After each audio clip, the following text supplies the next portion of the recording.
What up? What up? 11:05 on the dot. 8 o'clock if you're in Cali. How y'all doing? Um, that's a few questions here already, so I'm just gonna dive right into it. Y'all know I ramble enough anyway, so hmm,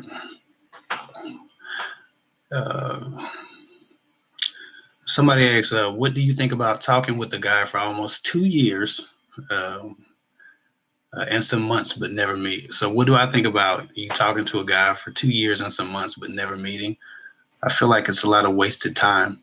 And it seems like if two people were talking for that long, one person would have made the initiative at least to meet. So I don't know why someone would talk to another person for 2 years if they were genuinely interested in a relationship and then never make an attempt to meet. I feel like they're more friends than lovers, or maybe they're just too far away. I don't know. You didn't give me very much information on that, but it just seems like a big waste of time to me. Unless you were there for each other emotionally, maybe you serve a different purpose for each other than relationship. Um, Vanessa Harris, hi Vanessa, one of my favorite people. Man, I still didn't get to look at that Facebook thing. I've been trying to. Actually, my wife's been helping me get through my emails. I got to like 150 emails, um, just backlogged. Like I said, my channel is spiking, and so I've never had this much traffic. I could usually juggle 20 to 30, even 40 emails a day, but uh, it's just gotten away from me receiving 50 and 60 emails, within 1 or 2 day periods. So um, I think I have a backlog of I think I'm down to 115 now, and that's just Gmail. I think my Instagram stays at about 30 or 40. It's just easier for me to do because they're usually shorter. Um, anyway, so I haven't gotten a chance to look at the Facebook thing. Like I went open Facebook and I seen a video, but eventually I'll get to it, Vanessa. I haven't forgot about that. It looked like it was gonna give me some good energy, and I need it right now. I've been throwing shade this week at a lot of haters in the comment section. I have just not been in the mood to turn the other cheek like I normally would. Normally, I would just turn the other cheek, ignore a comment, or just block the person or delete them. And this week, I just been arguing with people, and I don't know what's wrong with my energy, but I don't know. I need to get back to my peaceful Zen-like state because I've been going back and forth with people. If somebody say something stupid this week, I'm giving it right back to them. Not rude, but we just got to have a conversation. If you say something, you better be ready to defend it. And that's just where I've been this week. So I'm trying to come out of that because it doesn't feel good to be looking for the conflict or giving out smoke like that. So anyway, I'm gonna get with you, Vanessa. Um, let's see. Somebody need to go to sleep because they got to get up in the morning. I don't even know when people left this. I think I put this warning up a few hours ago, so I don't know how old these comments are, how new they are. Um, I'm gonna try to do a better job of getting through the questions than I did the last time. Somebody said what is the difference between high standards and unrealistic expectations? I'm not going to try to pronounce your name because I'm probably going to do it wrong, Miss. But I suppose the difference between high standards and low expectation, or I'm sorry, unrealistic expectations, the difference between high standards and unrealistic expectations, my phone going off, I'm getting more emails, it is, I guess, your ability to match whatever you require. I think it's great to have high standards, but your standards can be much higher than what you are able to bring to the table as well. You have to be able to bring something equivalent, um, equal and opposite of what you're requiring from a man. So um, nothing is unrealistic if you can provide something of equal value, but it's unrealistic if you don't provide that same level of whatever it is that you want. And you just expect it from somebody else to, I think that you have to come to the relationship with something. And that's an argument that we don't get to have in this community a lot because it's not popular. But if you require anything, any kind of quality, then you have to provide quality. And a lot of women aren't coming to the table with much. And then, of course, the man is is somehow or another responsible for picking up all the slack. And I think that a good relationship, a healthy relationship, has some kind of balance. It doesn't have to be financial or or possession based or anything like that. It can be you can come with a spiritual benefit. You can come with an emotional balance that you provide the relationship, or emotional maturity that might balance him out if he's more erratic. But there has to be something that you offer that's as equally important as whatever your expectations are. So unrealistic expectations, or any expectations that you can't really match in some kind of equal way. Um, High standards are good though. High standards just show you that you have self-love. High standards are the manifestation, or not the manifestation, but a sign that you love yourself. And one would only hope that you have the same high standards for yourself as you do with someone else dealing with you. So I don't know if that answered your question, but I ramble a lot. That's why I added my videos. Okay. Let me see. If you didn't. Okay, somebody said, my question is, what do you do if you're dating someone for 2 years and they just drop the whole relationship with no real reason or expectation?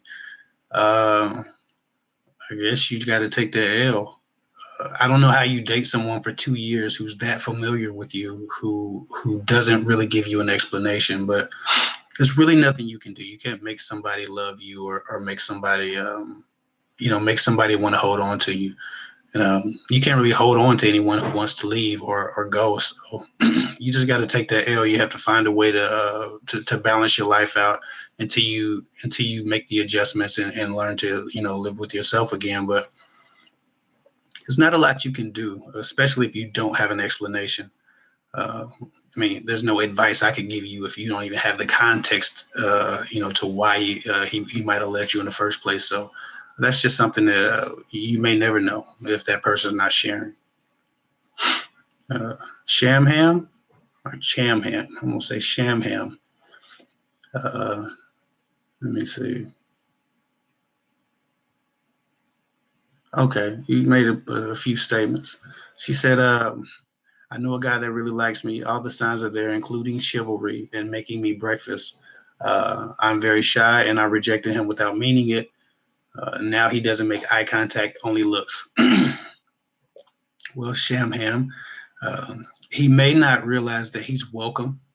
If you did reject him, whether or not it was on purpose, he's felt the rejection, so he's backing away. Fear does that to you. Rejection sucks, and the fear of rejection is even worse. And so, if for whatever reason he's making distance, or I'm sorry, creating space, it's probably because he doesn't feel welcome after you reject him. After you rejected him, he's not sure about how much he's allowed to give you. And I'm not sure how a man would make you breakfast. That seems a little bit awkward. I would like to know the context of how or and when he's making you breakfast. Um, I suppose he works at the cafeteria you go to. I just don't know how that happens. But if he's very shy and you rejected him, you scared him away. He probably still likes you a lot, but you're gonna have to make the first move to make him feel more welcome. And then after he feels welcome, you can back away and let him pursue you if that's what you want.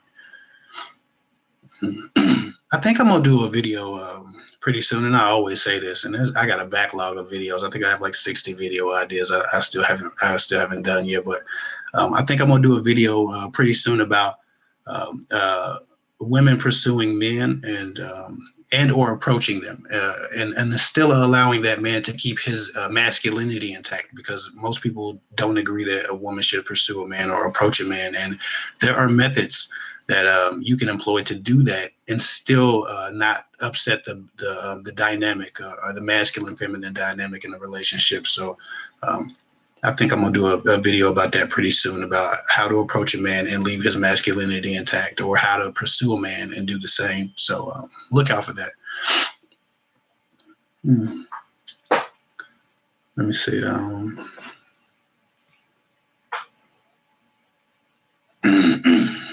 Y'all, excuse me.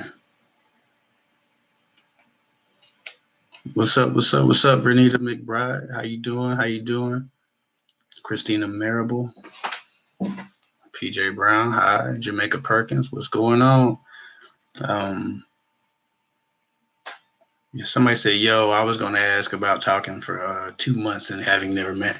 Talking for 2 months, Kaneen Productions, talking for 2 months and having never met is much different than talking for 2 years. Talking for 2 months and having never met is just building a rapport, getting closer, finding out what you like or what you don't like. It's just being cautious. But 2 years is just a large waste of time if it doesn't materialize into anything. It's weird. I haven't had the sniffles all day. Haven't had a problem all day. As soon as I get on live, I get the sniffles. Let me see. Hey, Kev, love the vids. I appreciate it. I love that you watch the vids, and thank you for watching. Okay, somebody said, Kev, hey, should I still date if I'm dealing with depression? And if so, how should I let a guy know my struggles?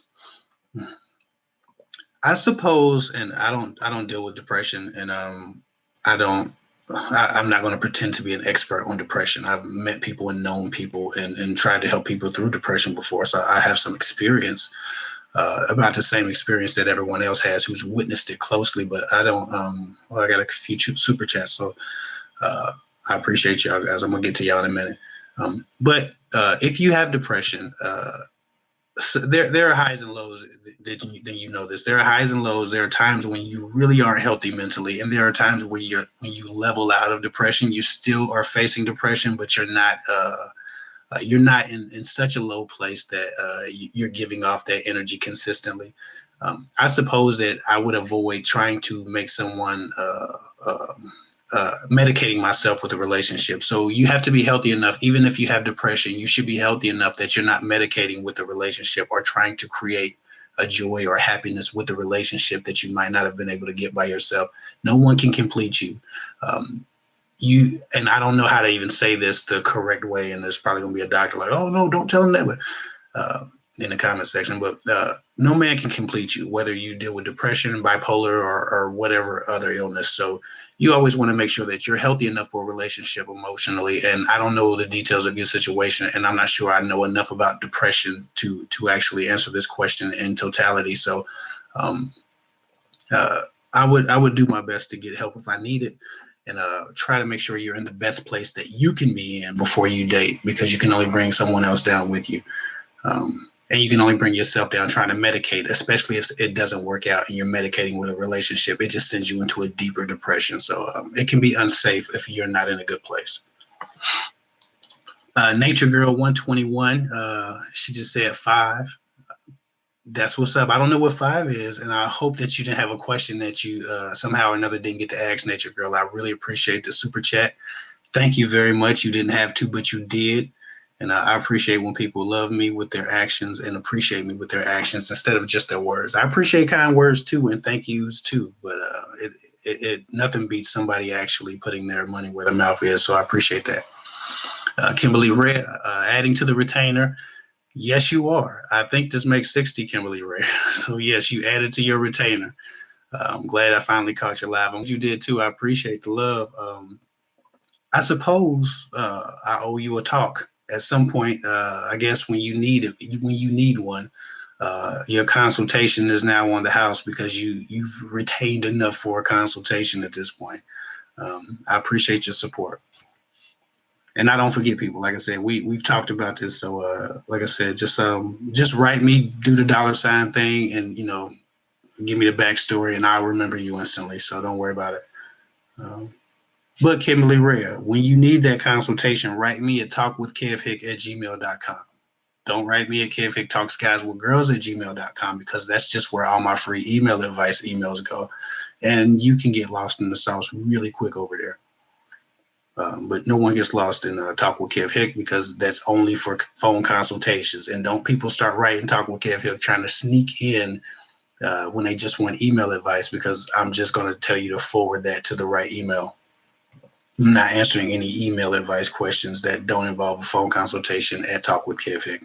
Only Kev Hick talks to guys with girls @gmail.com. Gosh, I should have came up with a shorter YouTube name. I can't stand when I have to say that.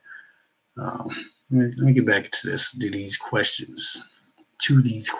Somebody, a grammar hammer in the damn comment section is gonna be like, "Look at him, he can't talk." Two D's. And you know what? I'm gonna Somebody corrected me this week. I guess, and I might have said something rude back to him. I think I was just in the mood, but somebody told me I said ax instead of ask. She said, "No offense, but it's ask instead of ax." And so I told her, "No offense, no one likes an asshole."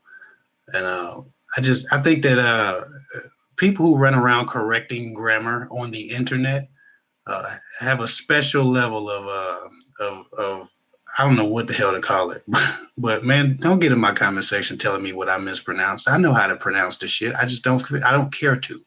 So that's how I feel about that. And I can't stand when I watch somebody leaves a comment and then somebody corrects their comment like they're an English teacher or something. Don't be an asshole, please. If you smart or you got that part of intelligence down, you got the linguistic intelligence down to a science, good for you. But everybody doesn't have it. There's 9 forms of intelligence, and everyone doesn't have that one mastered. So just let people do their thing. We know what they meant. Anyway, uh, somebody said, uh, somebody said, when is the right time to give someone a chance? Every little thing seems like a waste of time for me. My tolerance level is -0. I understand that a lot of people grow weary in dating, and it can happen quick. Dating is tiresome. It's irritating. It's frustrating. It's exhausting, and especially if you're not meeting the right people. But at the same time, you have to let every man commit his own sins. And I tell people this all the time. You can't charge the guy next week with the sins and the infractions of the guy from last week or the week before that or the guy last year. Like you have to let every man earn his like his tripping out right now. You know what I'm talking about. Yeah. You can't go around like charging every man with the offense of others. It just doesn't do you any good, and it creates a pessimist. And like I said, I always say be a skeptic, but don't be a pessimist.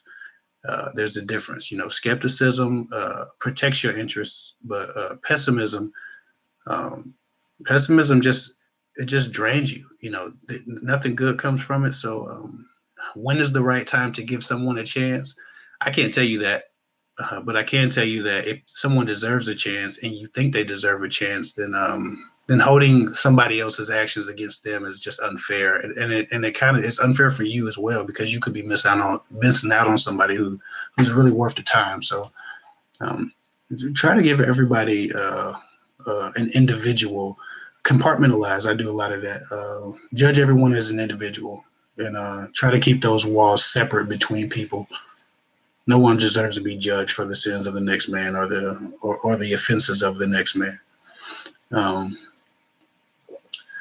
Somebody said I forgot to get on your Instagram. Oh yeah, follow me on Instagram. It's at kevhick24. That's at KEVHICK24. If you want to follow me on Instagram, a lot of times I get that.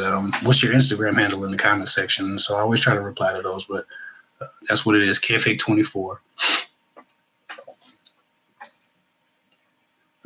So young looking. How come you know so much about relationships? I can't really answer that.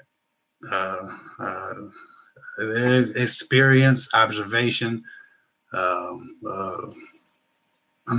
research during times of my life, especially when I was single. I looked up a lot of stuff, but I think just life experience and a lot of it's intuition and it's spiritual. Like I don't, you can't teach some of the things and some of the concepts that matter most in relationships. They're inherent to your spiritual intelligence, and so I don't know why I know some stuff, and then other things I've had to learn the hard way, just like many of you. So I don't speak as if I know everything. I'm very sure of what I know. At least I'm sure I think I know.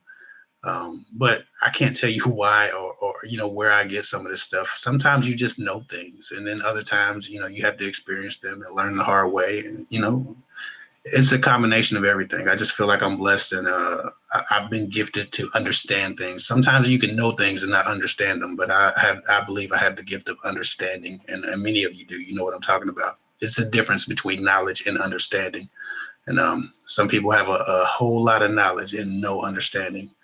And those people get on my nerves in the comment section. Um, let me see. Okay, somebody said a guy's been wanting to date me for almost 2 years. I wouldn't entertain him because he was in this, because I was in the situation. Then coming out of a situation, he would always see why. I mean, I suck at acronyms. If CY is an acronym or a typo, I wouldn't be able to tell. So you might want to finish your question, Kadesk 7, because it looked like he was trying to spell cry. I don't know what I don't know where you're going with that, but I appreciate the question. Try to write it again, and I'll get back to it. Let me see. Is somebody else? Oh, cool. Oh, cool. I already got that one. Let me see. How do guys take the situation when they found out girl they have feelings for has a Tinder? Do I screw it up or do I hurt him? Okay, how do guys take the situation when they found that the girl they have feelings for has a Tinder? Tinder is known for hookups. Am I correct? I don't have a Tinder. I never had a Tinder. I've been married since Tinder came out, so I definitely don't really know too much about Tinder outside of its reputation for being a hookup site. If a guy has feelings for a woman and he catches her on Tinder, he's probably going to assume that she is looking for something casual, and yes, that's going to break his heart. Um, it probably definitely will hurt his feelings if he had high hopes for whatever he believes his standards are for women, and she might not match that, and that's just something he'll have to deal with. But um, I suppose he's not going to like it. Just like if you're dating a guy, I talk to women all the time, and plenty of fish is popping for a lot of people. And so people will be talking to each other, and then they'll go on plenty of fish and see that person active and still, or match.com. And they'll see that person on match.com or on plenty of fish active, and they think they're entering a relationship. And so they get really pissed off because it looks like that person's still shopping, which they are. So that happens. But until someone gives you a commitment, they really don't owe you an explanation for that. No more than a woman on Tinder might owe a guy who has feelings for her. If you're not together, you don't owe him nothing, and he don't owe you nothing. So that's that. Yeah, I made it to a live. Somebody said that, and then the comment section did something else.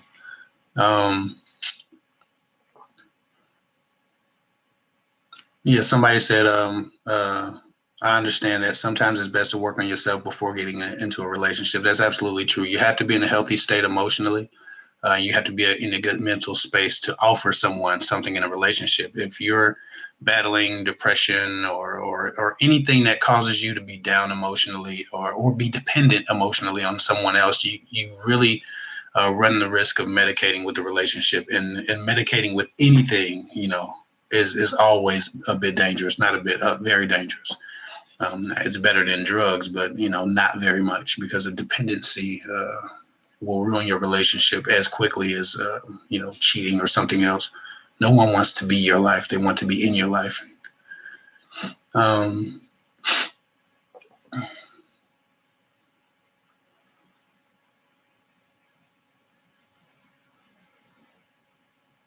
I don't know what that person's talking about. Let me see. Is it possible for a man to really care for your kids, but not interested in dating you? Jody Wesley, that's a great question. I do believe it's possible for a man to really care about your kids, but not be interested in dating you. I don't think that I don't think that love is as rigid as people like to make it. I know we have society has structured relationships to be one thing or another, and that's cool. But there are a lot of types of love, and there are a lot of types of relationships, and some people are more liquid in the ways that they form their relationships. And so, yeah, it's very possible that a man can absolutely fall in love with your kids, or just or love them enough to want to be there for them, and want to be the father figure that they need if he's not their father, but not want to be with you. Um, I've dated people that I wish I could keep the family and leave them, and So I know that firsthand sometimes where, a person can really fall in love with your family and wish that that was a part of the unit that circles them or that encompasses their love circle. But that happens sometimes. Sometimes a guy just won't be feeling you. But if you got adorable kids, hell yeah, he can love them. Hell yeah, he can love them. Let me see. Um, Let me see. Christine, what's up, Christine? Yo, I just read your. I don't need. No, I think I read your text. I've been talking to you, but I didn't respond to your last text. But I'll be getting back to you. Um, it's been a very very busy week. Very very busy. But I checked out those files, and I think we talked about that already. So it's all good. I'll talk to you soon, Christine. Let me see. Adi. Nope. I don't think that's a question. Somebody said, Tiffany Parker says, is it a turnoff when a female is too forward? You don't know how many times I've been cussed out by feminists this week, Tiffany Parker.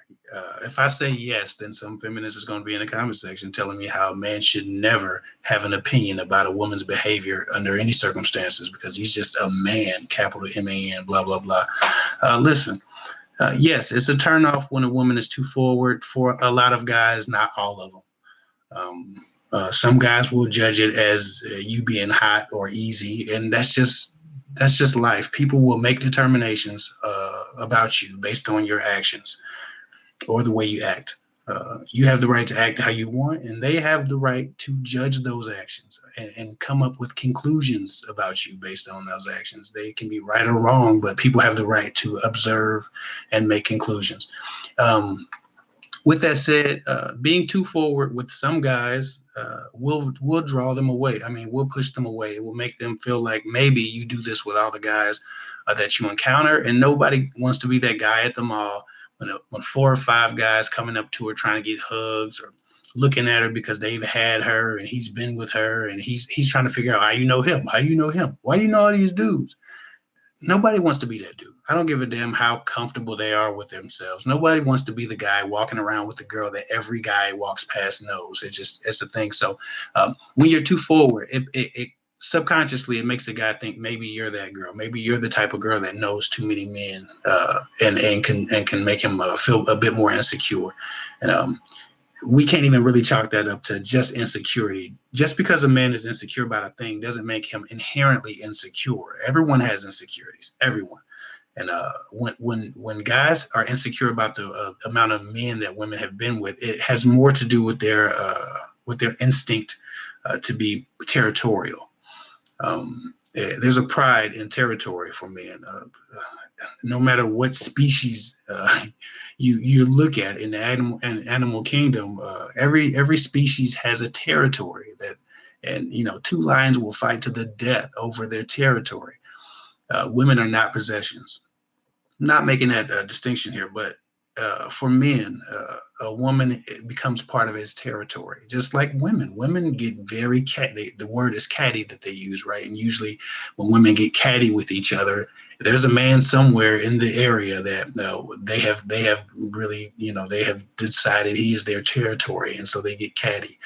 Um, I don't think that being too forward will always push a man away, but if you are too forward, you run a very heavy risk of, if it doesn't push a man away, it will bring the wrong man closer.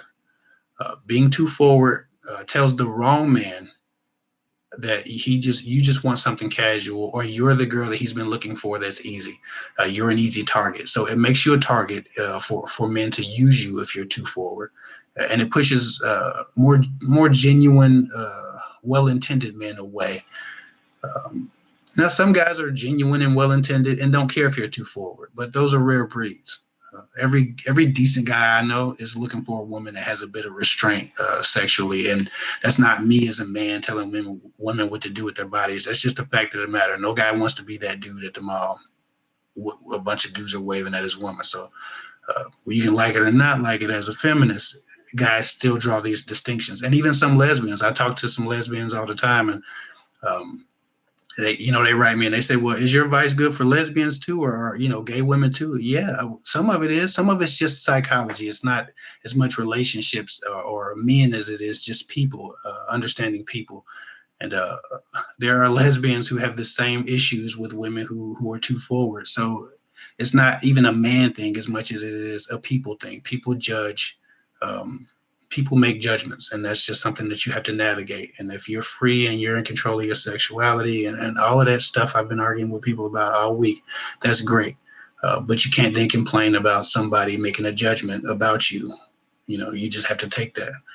Um, it doesn't make that judgment right. They can be wrong, but you don't get to decide how the spectator feels about the thing, about the spectacle. Um, anyway, Plenty of Fish, creepy. I don't know. I've never been on Plenty of Fish, so it could be creepy. Um, Let me see. I currently have an ex who is showing me interest, but cannot break it off with his current ex. How do I go about this? So you have an ex who is showing you interest, but is in a relationship. I think the easiest way to get a guy to stop trying to invite you in the love triangle is just to back out completely and force him to make a decision.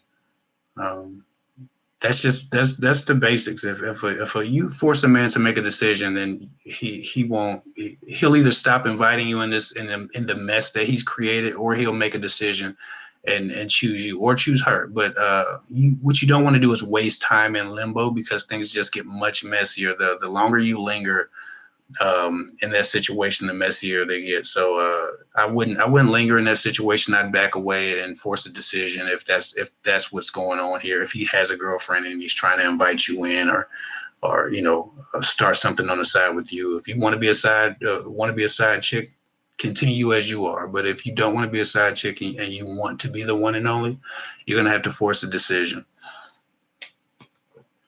Um, Let me see. Shamel Colt Kelvin says, I'm watching your videos for the first time. Well, I hope you enjoy them. But if you don't, I understand. My stuff ain't for everybody. It's for most people, but it's not for everybody. And I've made peace with that. But I think you'll like them. Um, Daisy Elizabeth, not even going to do the last name. I appreciate it, though. She says, do he really like me, or am I the rebound? I don't know. I think the rebound thing is more of a narrative and an idea than a fact. I know people who have dated women for a long time and then came outside of that relationship and met someone else and clicked with them and married them, and that was the end of that. I don't think that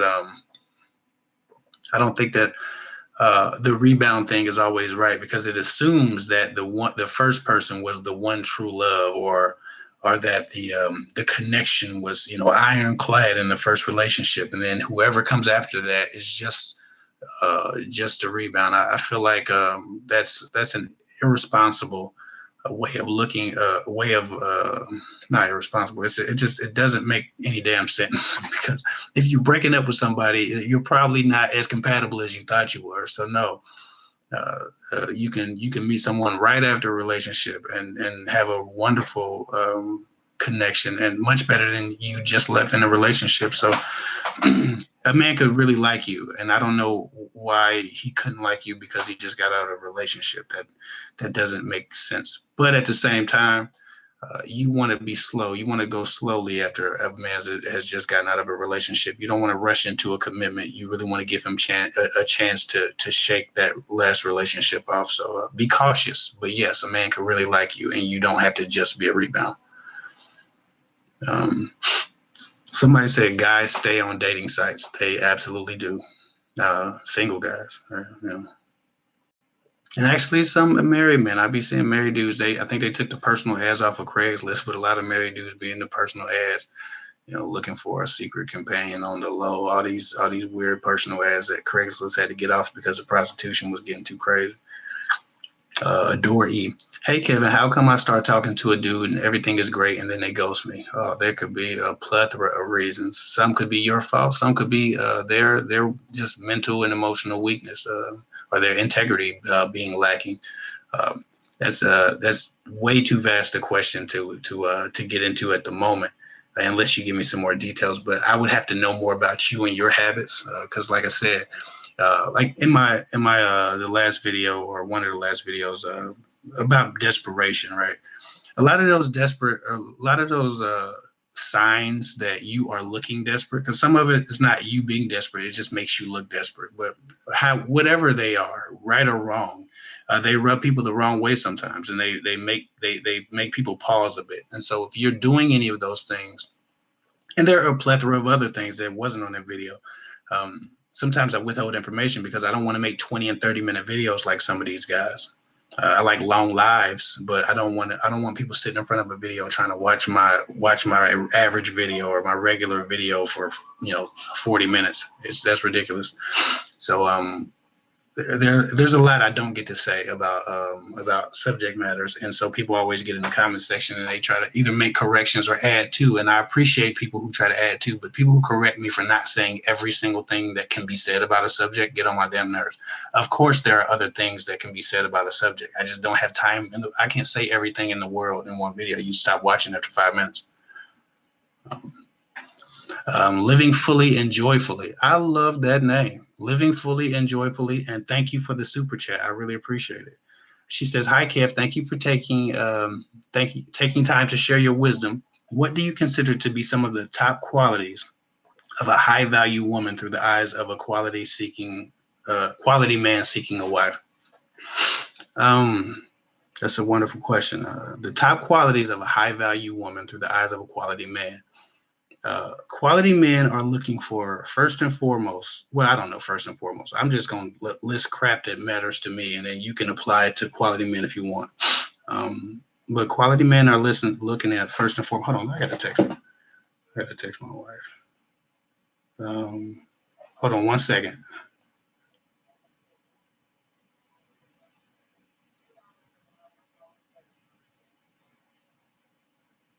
Okay, my bad. Okay, I would be looking for, I think I'm a high value man, but I'm married, so I'm not putting myself in a singles man upstairs, but I would definitely say that a high value man is looking for emotional intelligence, uh, integrity, loyalty, honesty, the basics. But emotional intelligence is one that we always skip over because people don't really think about it until you're looking at someone pissed off and you're pissed off, and the things that are coming out of their mouth doesn't make any sense, and you're having trouble connecting because they no longer care about the things that come out of their mouth. Emotional intelligence is valuable because it's the thing that forces people to check what they say before they say it. So it saves a lot of damage, especially in high stress situations. Emotional intelligence is probably the most valuable skill that a woman can build for herself. And I don't think you can build it. You can be born with it, and some people don't have it. But if you care about your relationships, it's one of those things that you start to develop. You start to calm yourself down and pay more attention to how you're dealing with things. And so it's just a self check. On top of emotional intelligence, I would say nurturing ability. So I guess if I'm narrowing the list down, emotional intelligence, nurturing ability, a meekness. Women who are gentle, even when they're upset, even when they're pissed off. I think that's very valuable. Before it goes away, I just want to say, Brave Bird, thank you for the $5 super chat. I really appreciate it. She didn't ask a question, or they didn't ask a question. He or she didn't ask a question, but I really appreciate the $5 super chat, and thank you. They help. They really help, and they keep me motivated, man. Every little bit helps, But so back to living fully and joyfully's question. Emotional intelligence, nurturing. What was the other one I mentioned? Meekness. Just a kind spirit. You don't have to always get along with your man for you to always get along. And what I mean by that is you can be at odds, you can be upset with each other, but you are never his enemy. And women who understand the difference between disagreeing and like fighting, you can have a disagreement with someone and not be in a fight. A fight is it's destructive. You can have a disagreement without it being destructive. And so again, that just goes back to emotional intelligence. Also, a spiritual life, a spiritual base. Most men, the most quality men, are quality because they operate from some kind of code. They operate from the blueprint or uh, some kind of rule book that they have in their hearts. And usually that's pushed from a spiritual place. That comes from a very, very spiritual place. They might not even have a religion to tie it to, but every decent person I know is inherently spiritually connected. I know people who say they're atheists, who still have large dominating spirits of goodness, but they don't believe in anything. But they're good people, and they don't have to believe that they have it to possess it. So yeah, just you have to have some spiritual value. You have to be able to offer calmness to a man that especially has an especially stressful life or occupation or things. So your question is so big. We could probably do a whole live on traits of a quality woman. I could do a video of it. I'd probably get cussed out by a bunch of feminists. How dare a man tell a woman what she ought to do to please a man? Blah, blah, blah. I get it. And I'm not even against feminists. I just don't understand why we can't have a regular ass conversation without it going back to how dare a man. Anyway, living fully and joyfully. I think I'm going to try to do a video. I'm gonna write myself now. I'm going to try to do a video on traits of a quality woman seeking a quality man. I think that's a good video topic. Um, I just text that to myself, so I'm gonna look that up. Well, I'm not look that up, but I'll get working on that soon enough. I couldn't tell you where I would look that up. Anyway. Life to be lived, $5 super chat. Thank you very much. I really appreciate it. And man, you always show love. Life to be lived. I be seeing your name on stuff, so I appreciate all the love and that you still watching and still giving me your time. Oh God, I know I got a billion questions that I haven't responded to. Somebody say, yeah, that's true. You have to be able to bring something to the table and love yourself first. That's absolutely true. Self-love. I have a T-shirt at my Teespring store. Wow, plug. Shameless too, because I didn't even realize I was about to plug it. But I have a T-shirt at my T-shirt store called it says self-love is the greatest superpower. And that's something I've always told myself, and I just really believe that. I've just always liked me. I've always loved myself, and I always made sure that I didn't. I made my decisions based upon my love for myself, and again, it's not a narcissistic thing to love yourself. If somebody was down and they had low self-esteem, somebody would tell them, "Hey, you gotta love yourself more. You gotta pick yourself up. You gotta have some self-esteem." They would tell them that, but then when you meet people with self-esteem, you hate them. Or when people uh, seem to be very, very confident, they're overconfident, they're cocky. People hate what self-love looks like, and it's weird. But I don't think that you can love someone if you don't love yourself. I don't think you can love them adequately or effectively if you don't love yourself. And so yeah, you definitely have to love yourself. And if you're interested, the self love is the greatest super power T-shirt is on sale at my Teespring store. Pick one up that matters to you. I don't really plug my T-shirt thing because I'm just not here to be a salesman. But at the same time, I think that some of those ideas are really cool on shirts. So, and YouTube makes it really easy to sell shirts. So why not, right?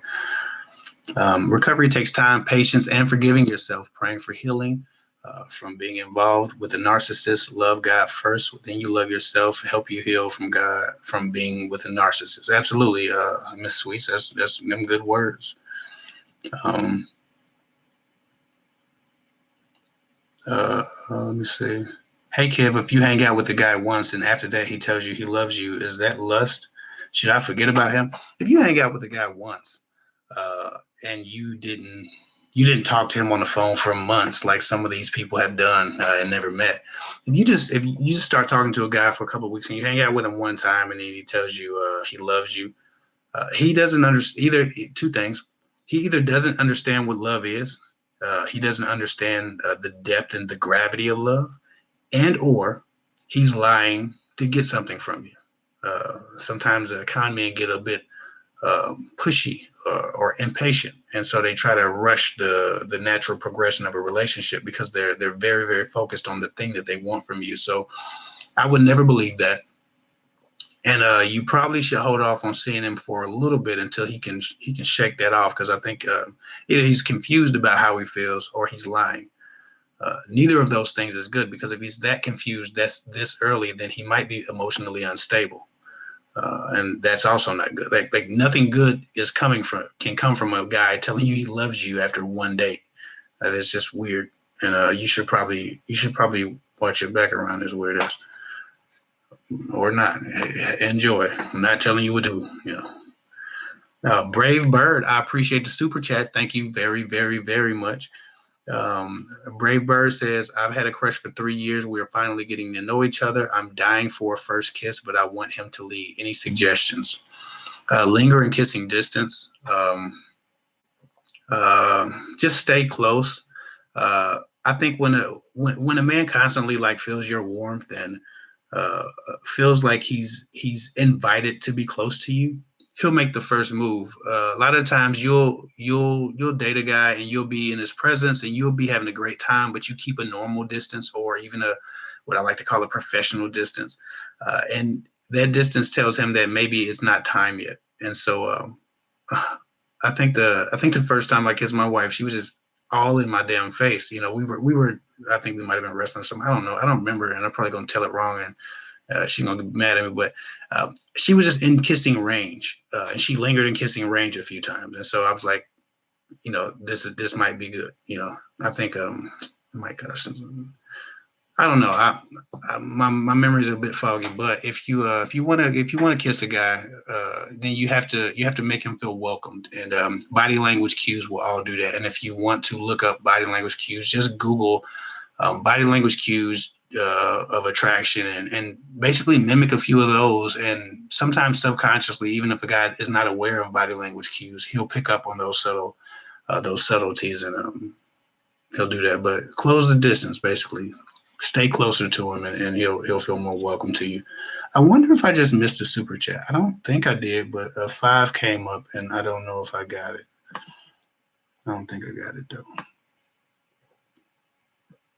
Life to be lived.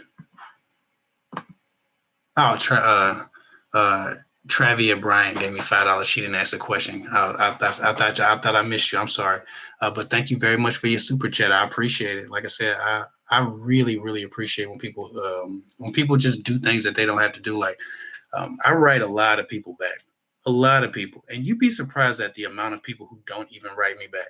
Like they'll send me 2 pages, and I'll read all 2 pages, and then I'll take 20-25 minutes to write them back.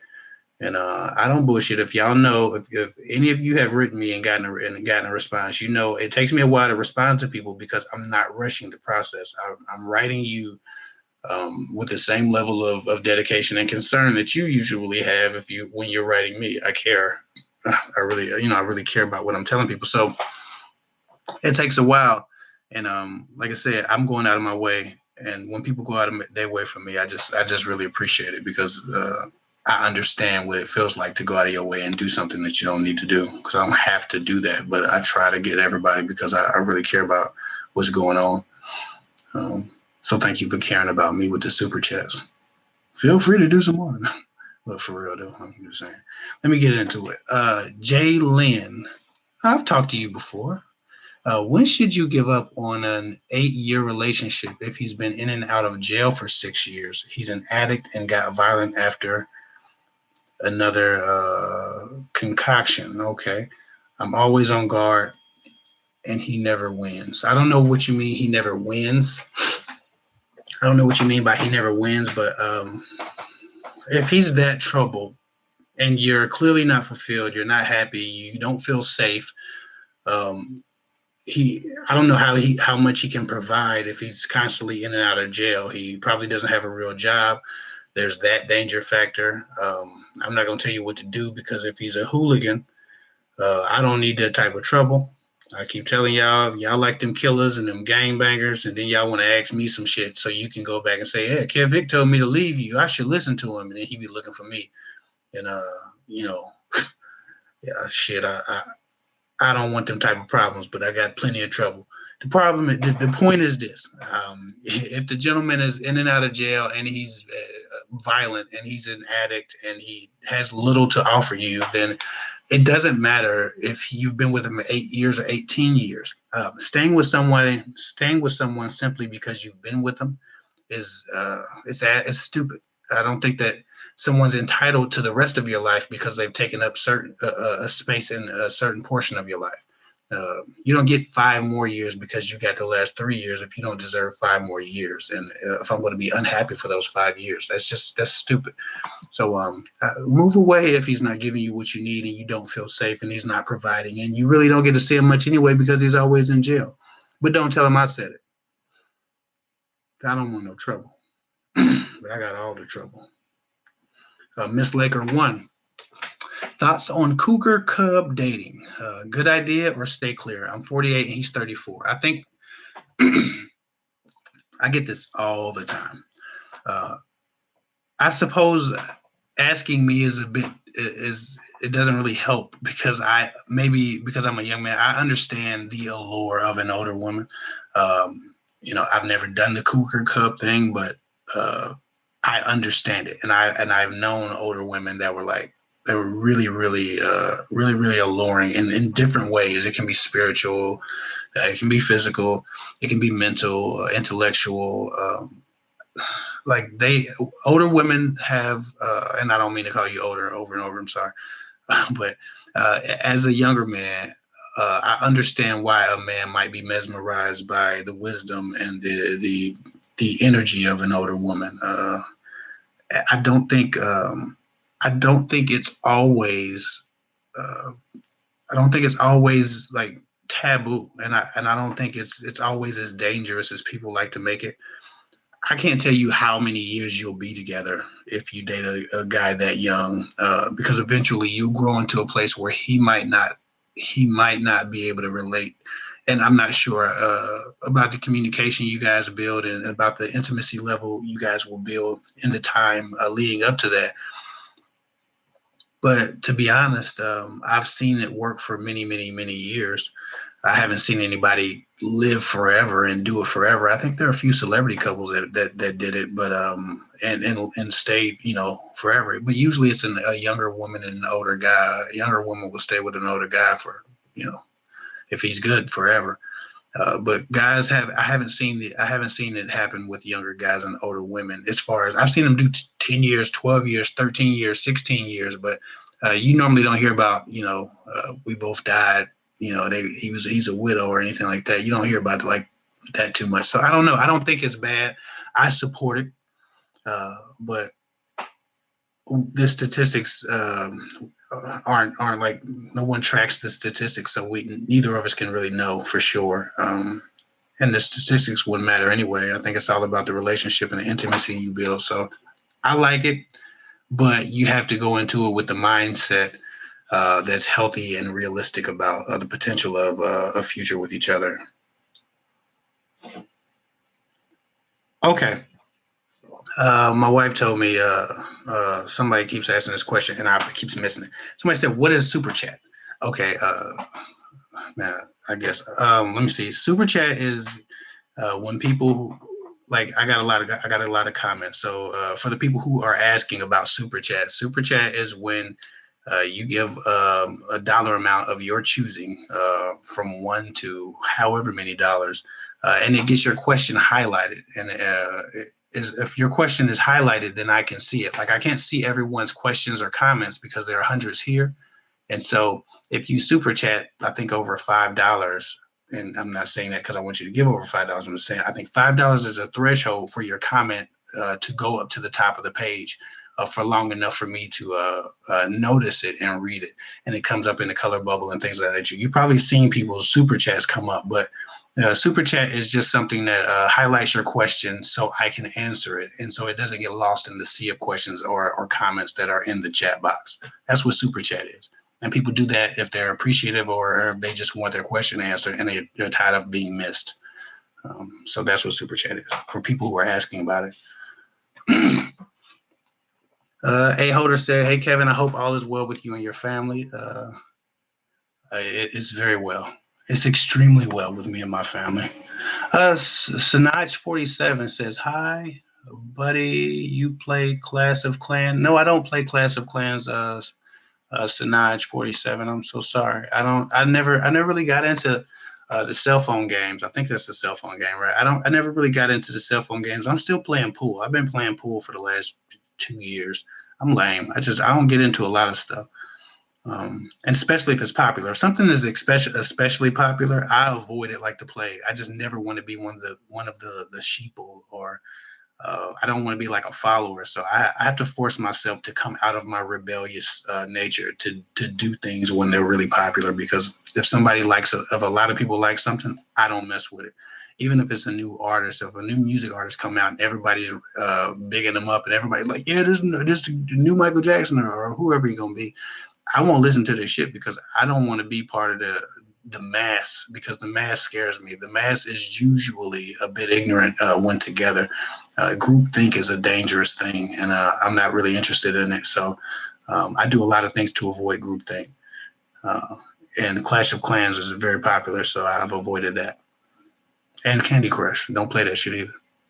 Too many people on it. Destiny Jones, thank you very much for the super chat. Destiny Jones, she says, how do you handle when you have worked on yourself emotionally and achieving goals and grown, and your guy has not, and now it causes conflict? That's an extremely good question, and that happens a lot in relationships.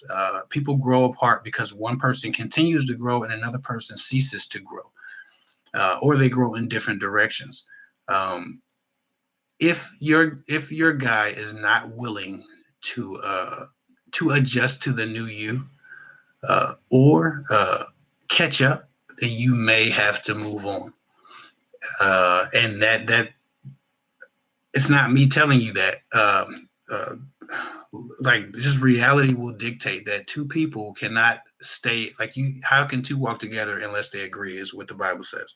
And I'm not a holy roly, so but I believe in some of the Bible. But the point is this: if you are, or if you and this person are in two different spaces, mentally, emotionally, spiritually, and you've gained again understanding, and understanding that this person hasn't gained and isn't interested in gaining, their lack of interest in gaining and understanding about the new version of you is always going to cause a rift or conflict in a relationship. Unless you just stop sharing that part of yourself with that person, you're always going to feel a bit unfulfilled by their lack of growth or lack of care.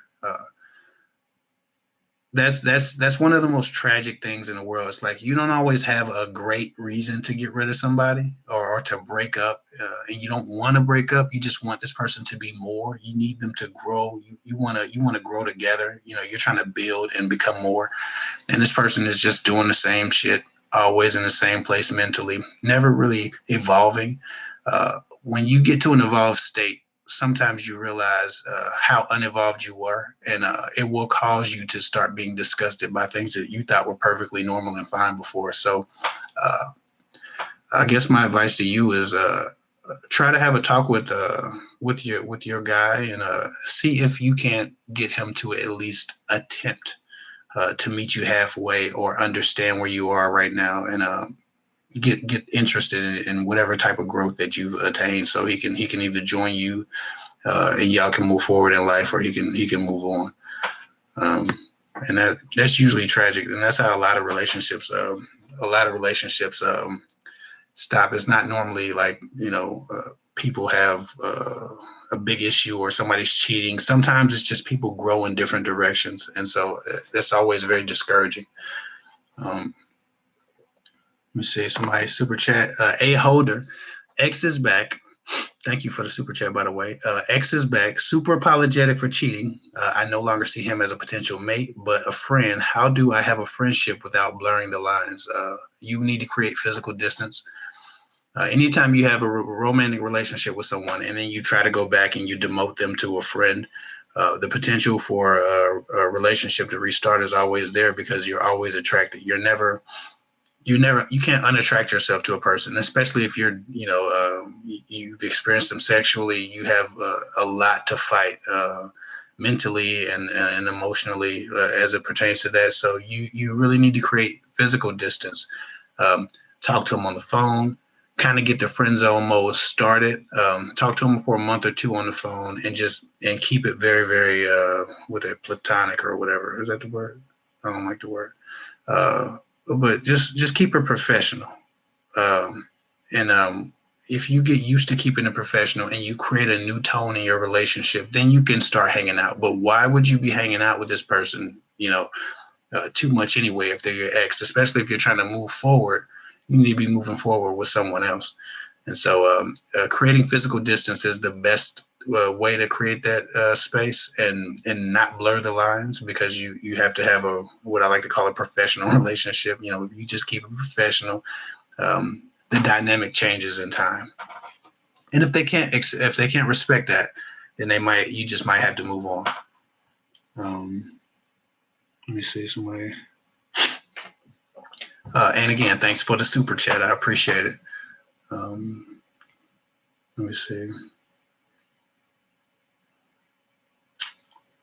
Somebody said, I removed myself from the home of a verbally, I'm assuming, abusive relationship. He's wanting me to come back. We are married, but I don't trust the change. What's your opinion? I feel like if you don't trust that the person's changed, and I hate when people are married and then start screwing up in this way. But if you don't trust that he's changed, you've developed enough familiarity with him to I hate that word, but he always tongue ties me. You're familiar enough with him to know if he's sincere or not. You might need to give him a bit of space. If you love him and you want to grow the relationship, if you already moved away from the house, just talk to him on the phone more, converse with him more. Again, you're looking for time and distance to help change the tone of the relationship. That's my opinion, and I don't know what a relationship expert, or quote unquote expert, would tell you. That's what Kev Hick believes. Um, Time and distance helps create a new tone, and you change the tone of your relationship to one where you don't take shit from him. And so you're not going to keep it professional because that's your husband. But what you will do is you will practice your new standards on the phone, so you can't be smacked upside or cussed out.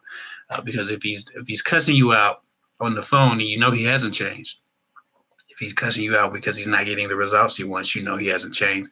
So a bit of distance, and kind of put the relationship on the phone for a few weeks or a month or two, just to make sure that he's developed some maturity. When you're talking to somebody, if you talk to them long enough, you see if they're sincere or not. The content of a person's character always comes out in conversation eventually.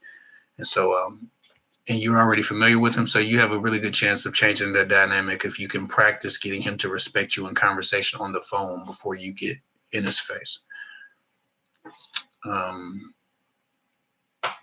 Let me see. Do you think that a relationship with an ex can work, and you've always been close after the breakup, and there's still love? Yeah. Listen, people, create these rules. Don't do this. Don't do that, and they work for a lot of people. It's not all bullshit, but at the same time, only you can dictate if you and a person have a big enough connection to work. The problem is you broke up for a reason. So unless that's handled, unless whatever issue that was is fixed, you don't have a very good chance of working. And so it takes growth, it takes evolution, it takes some maturity. But if you can mature past the issues that you have, and actually find some resolution that sticks, then yes, you can successfully get back with an ex. But the changes have to be made. The mental and spiritual and emotional evolutions have to be made. The habits have to have changed. Everything has to be better. That contributed to the breakup in the first place. But if those improvements are made, yes. If you're hoping that things are going to feel better because you love them and you miss them, missing someone can can confuse you. You think that, well, I don't care about these things as much because all I care about is I miss you. But eventually you don't miss them anymore. And then you feel just as you already felt about the things that they do to piss you off. So when I miss you wears off, you have a problem. So make sure the issues are fixed before you jump back into a relationship with them.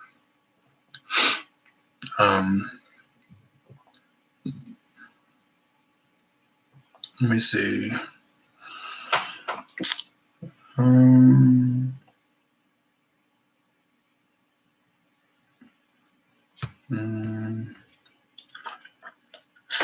Fitness mom, I don't know. She's probably talking to somebody else, but I think this is a good comment. She says, someone said there's a difference between going through things together and a person putting you through a lot of crap in a relationship. Absolutely.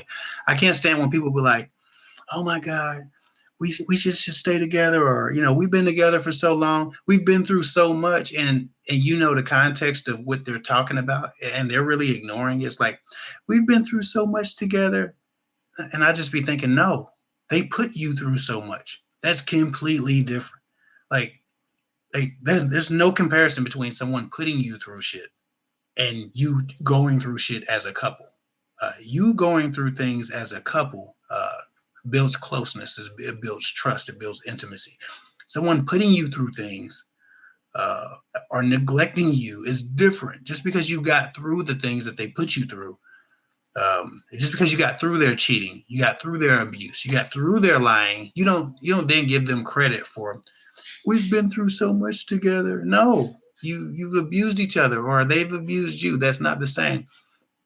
Like, my first son was in NICU for the first 21 days of his life. Me and my wife have been through that. We were together going through that. So that's one of those things that we went through together. If that wasn't the story, and the story was I cheated on my wife and for 21 days we were separated, we didn't been through that together. We didn't been through that together. That's something I put her through. That's completely different.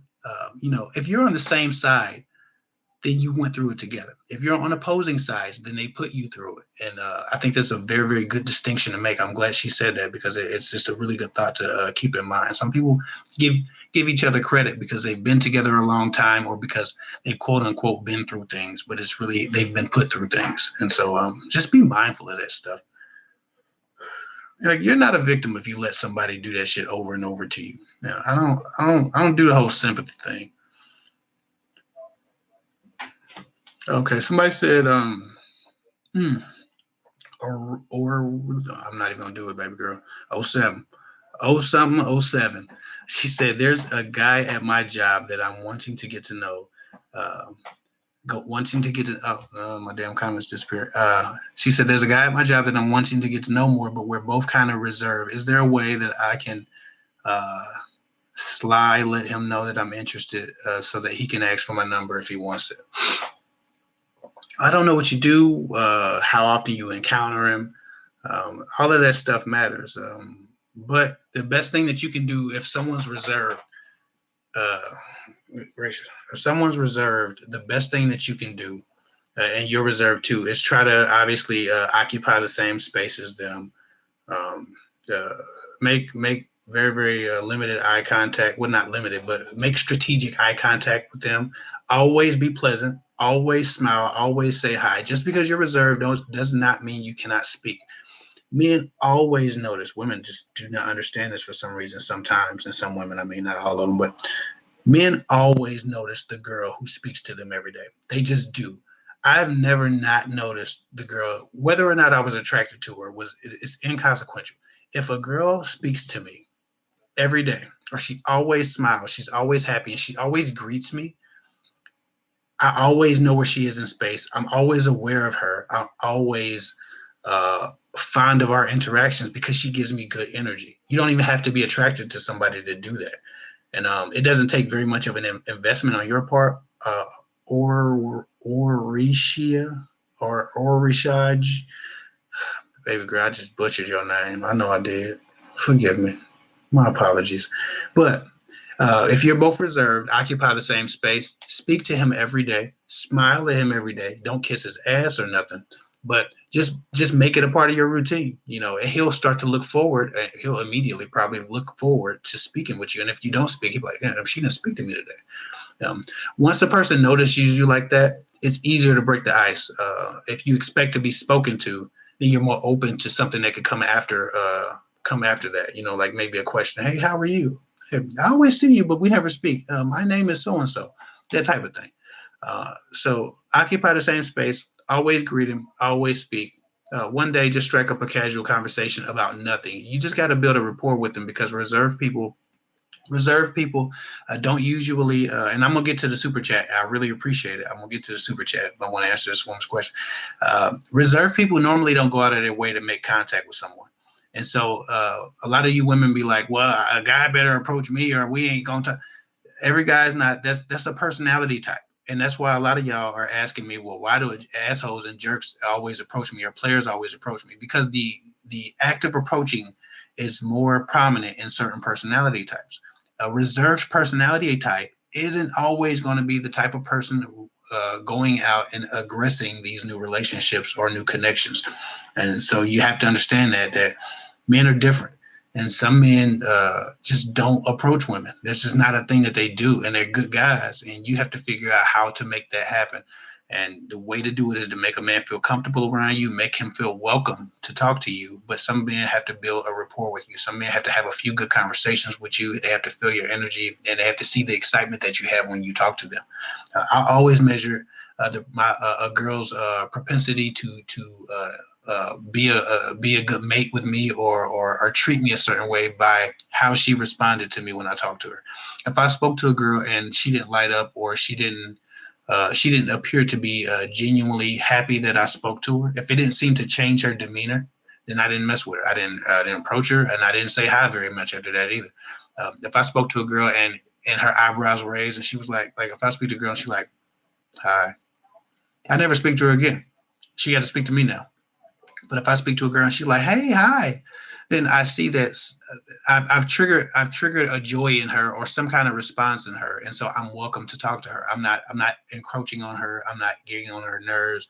I'm welcome to speak to her. And it doesn't feel like a rejection. When you don't talk to someone, or when you don't light up and a guy talks to you, it feels like a mini or a micro rejection. It's like, damn, she didn't really even care. I'll talk. I could have not talked. She would have been fine too. I used to talk to this girl, and she was really close to me. I thought we was really cool, but then when I would see her out, or I would end up having to go to her job to get a cell phone or something, and I wasn't stalking. I really had to go get one. But when I would see her, and I wouldn't even know she worked there or any place, she would be like, she would like, hi, hey, what's up? Like she wasn't surprised to see me. She wasn't happy. She didn't appear to be anything, you know. And it just, so I never really asked her out or anything. Like, we had great conversations on the phone. We talked until we fell asleep. You hang up. But when I seen her in person, and when I surprised her and she didn't know what she was seeing me, she would never like light up. She didn't care to see me. And I just could imagine myself coming home to a woman who didn't give a damn that I was at the door. I just couldn't do that. One of the reasons I married my wife is because 5 years into it, she was still elated when I came home. And that's a priceless thing, to feel wanted, or to feel invited. And some women just don't make a man feel invited. So if I was you, I would do that at the job, make him feel a bit more invited, and build a rapport with him. Cece gave me $20, and she didn't ask a question, but I really appreciate the super chat. Thank you very much. Like I said, you didn't have to, but you did. And like I said, that's just really big of you, because a lot of people, they want something. Everybody around me that want it, then they want something, and I want to give them something, because I care about what I'm doing, and I'm doing this so I can touch lives. But at the same time, people don't go out of their way a lot of time to really show thanks, man, and that can be a bit frustrating, because you feel like, damn, I read your email. It was 30 minutes long. I read it. I wrote you back for 30 minutes. I really thought about what you needed, and then it's like, oh, thanks, or you don't respond at all. It's like, okay, cool, so.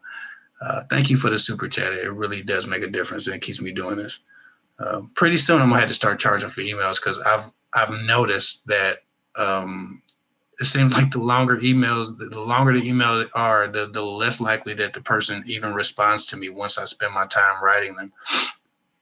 And it's just insanely frustrating, because people pay for phone consultations that are an hour and a half, and I usually spend a good chunk of time writing some of these people back when they write me these long emails. I wish they would keep them a bit shorter, but I could have been doing phone consultations. I could have been going to my other job or my other job. Like I could have been doing something. I was writing these emails, and then somebody just don't even respond or don't even acknowledge that I wrote them. It's just really irritating, and I'm running out of time, and there's always too many emails to get to. So now I'm reaching a place to where I'm getting so many emails.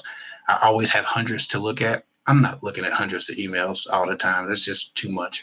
So to cut the numbers down and to make it more worth my while, eventually I'll have to charge for emails. I'll probably charge like $5 or $10, but I'm probably going to do that because I'm tired of looking at 100 unopened messages, not knowing who's going to really respond, who's going to really appreciate it. The people who are willing to put $5 or $10 down are probably going to make sure that they at least read it and respond. And that's something that will make me feel a bit better about these emails.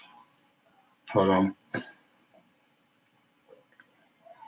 Somebody said, I've asked you a question 3 times. Does that mean it requires a consultation, or is that chat speed? That's definitely the chat speed. I cannot see, like, my chat box is just jumping. It's constantly moving.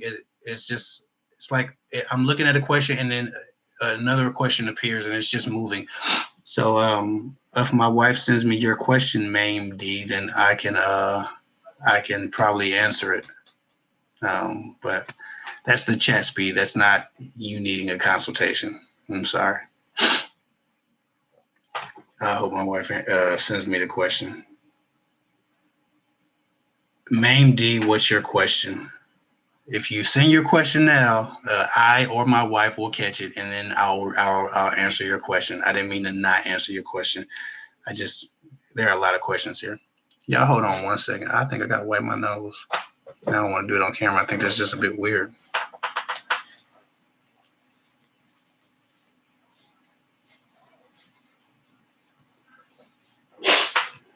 All right, we back. Okay, Mame D, please ask your question again, Mame D, and we'll get to it. And somebody said I learned something new tonight. Thank you, Kev. I appreciate it. I appreciate you watching. How do you know if a guy is into me, my money, or my money? Please help. If you don't know if a guy is into your money, just don't offer any benefits that come from your money. Don't pay for your own meals. Don't pay for his meals. Don't offer any favors. Don't do anything that allows him to feel the benefit of your money, and don't allude to him ever feeling the benefit of your money. And if he thinks that you're not going to share it and he leaves you alone, then you have your answer. Just don't share your money. Don't even get into it. It's a bad habit to start. Mame D says, thank you. I got you on payday. I still ain't got your question though. Someone try to find it. But yeah, if you think a man is about to use you for some money, or you're concerned about that, just don't share no money, and stop talking about your money with these guys. Don't let a man know how much money you got, especially if you know he ain't got none. Find out how much money he got before you you start talking about your money if you're very successful. Hold on. All right, we're good. All right, yeah. I'm still looking for your question, Mame D. I think my wife's looking for it too. We can't find it. Okay. Let me see.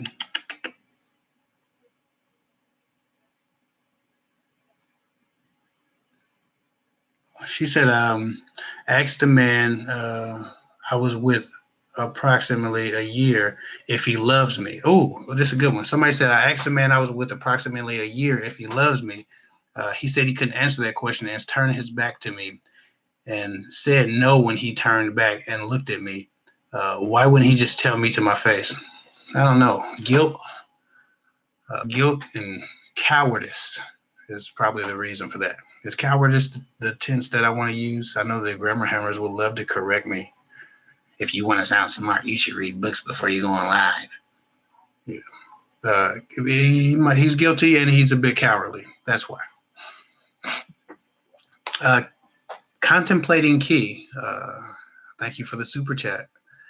Says, my daughter's father said he wanted to work things out. After a month, he said he wanted to take things slow. Your thoughts and advice? Yes, he thought he wanted to start a relationship, and he felt the responsibilities, and he felt the obligations come rushing back in, and all of a sudden he wanted to just take it slow. That's usually how it works.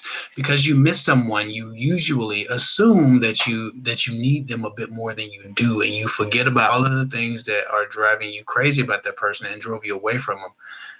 And then as soon as you start, you calm down and you don't miss them anymore, and you kind of reacclimate to the relationship, and none of those issues are gone, you go back to needing space. It just happens. That's why getting back with the ex is so dangerous, because people usually don't fix the issues that cause them to move away in the first place. And guys are a bit I'm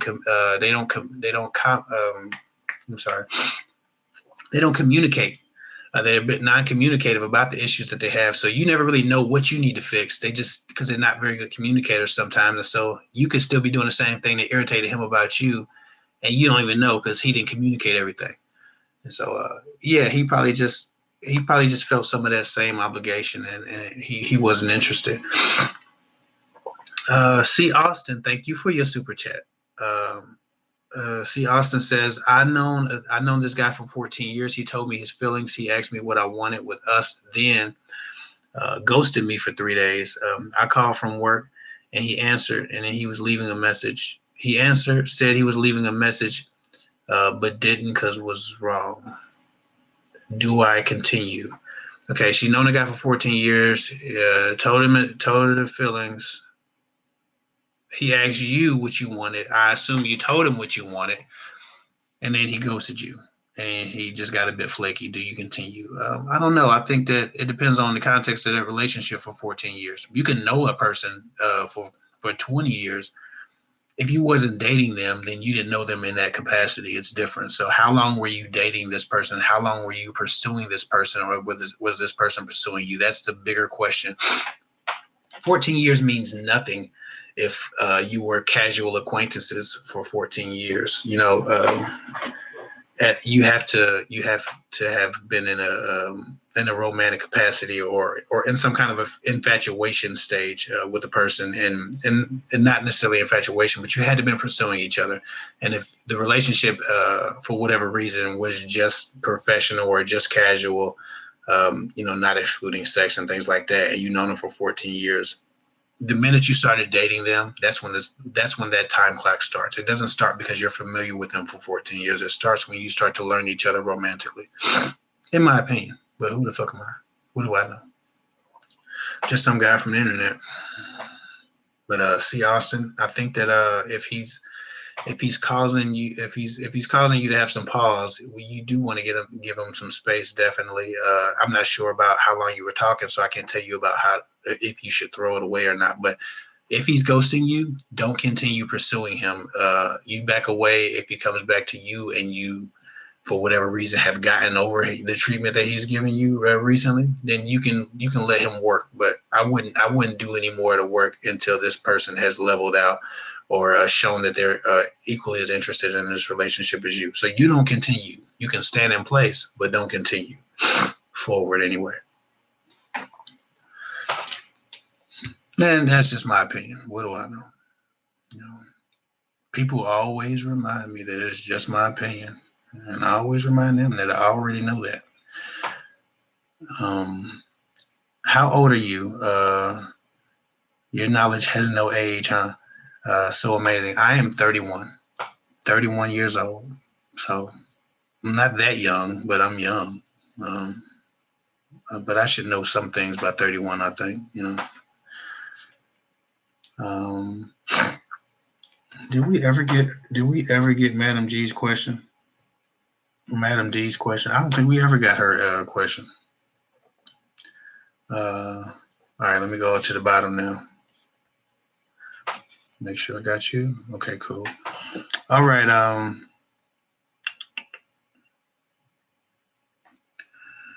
Somebody said, "Wow, you're mature for your age. All life to be lived." I think I've always been that, though. Like when I was a little kid, people would giggle and laugh and joke about how serious I was and how mature I was. I've always been just I've always been exactly what I am, you know, especially, from a spiritual and an intellectual standpoint. Little kids don't know stuff, but they still have this. I don't know I don't think I'm an indigo or anything like that, but I've just always been a special type of little kid. When I was little, people would always be like, they wanted to babysit me because I would just sit in the room and I'd be quiet. I'd be meditating most of the day. I didn't realize what meditation was, but that's basically what I was doing for most of the time. So I was the easiest $20 that you could make babysitting because I didn't have nothing to say. I didn't want to say or express anything. I'd just be observing everything. I was just always like that. So I was just weird in that way. What's your zodiac sign? I'm curious. I'm a Libra. Wow, $20 super chat. Really, really, really, really appreciate that. Somebody said Sherlock Holmes. Oh wow, really cool name. Oh my God, let me find out that I created this YouTube channel just to send you this super chat and say, hey, but listen, hey Kev, you're a damn fool, and I love it. All the way from Nebraska. I appreciate it. I appreciate it. I appreciate the personality too. A lot of people give me the professional tone, and so it's always nice to see somebody with some personality. Sherlock Holmes. And thank you for the super chat. I'm probably have to dip off camera and wipe my nose again here pretty soon. I'm gonna go on and just do that. Y'all hold on. Let me get my little tissue ready.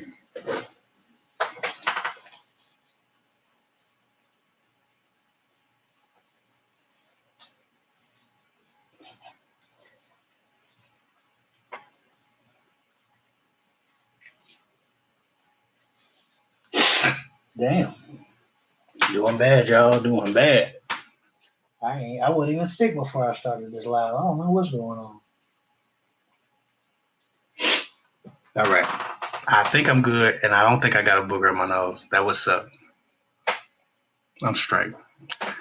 Let me see. Kimberly Reyes said, just wanted to plug Emotional Intelligence 2.0.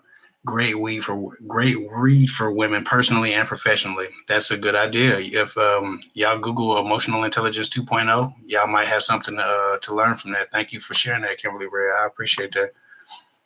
I'm not trying to hog all the glory. If I know somebody got some knowledge, or I know of a book or an article or a person that can offer you some help, I'm not trying to hog all the knowledge. Like, it's not about me. Some people on YouTube, they're very, very good marketers, and so their audience is so in tune with the marketing that they come to my channel and then they expect the same. And I'm just not interested in the marketing of Kev Hick.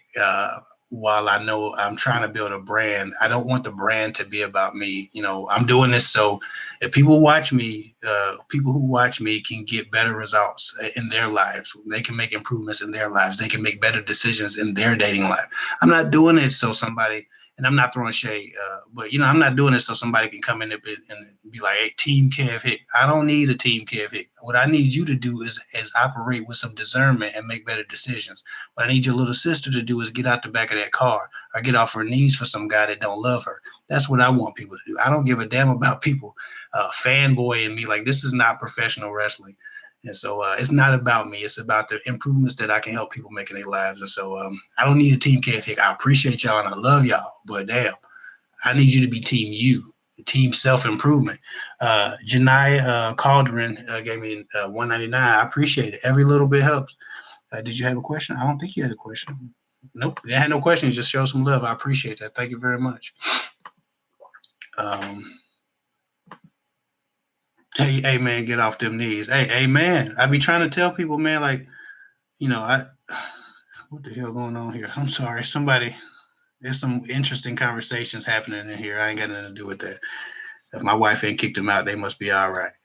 She's moderating, by the way. So if y'all want to say something to her, she's not going to say nothing back, most likely, but she'll see your message.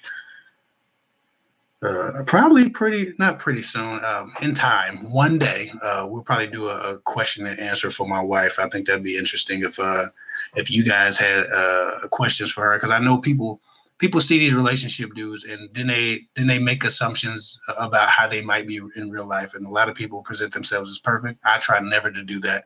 In fact, I'm imperfect on purpose sometimes, just so I'm never held to the standard of perfection. But I know a lot of people have questions for my wife about what type of guy I might be or anything like that. So maybe one day I'll gather up some questions from the audience and in time when she feels like it. And it could be next year. We don't know. But I think one day we'll do a ask Kev Hick's wife or something like that, and y'all can pick her brain about whatever y'all want to know about me. I think that'd be really cool. Somebody said, "What are your thoughts on playing psychological games in relationships? Do you see any benefit?" No, I don't think psychological games in relationships work, because eventually you still have to be you. You can't escape you.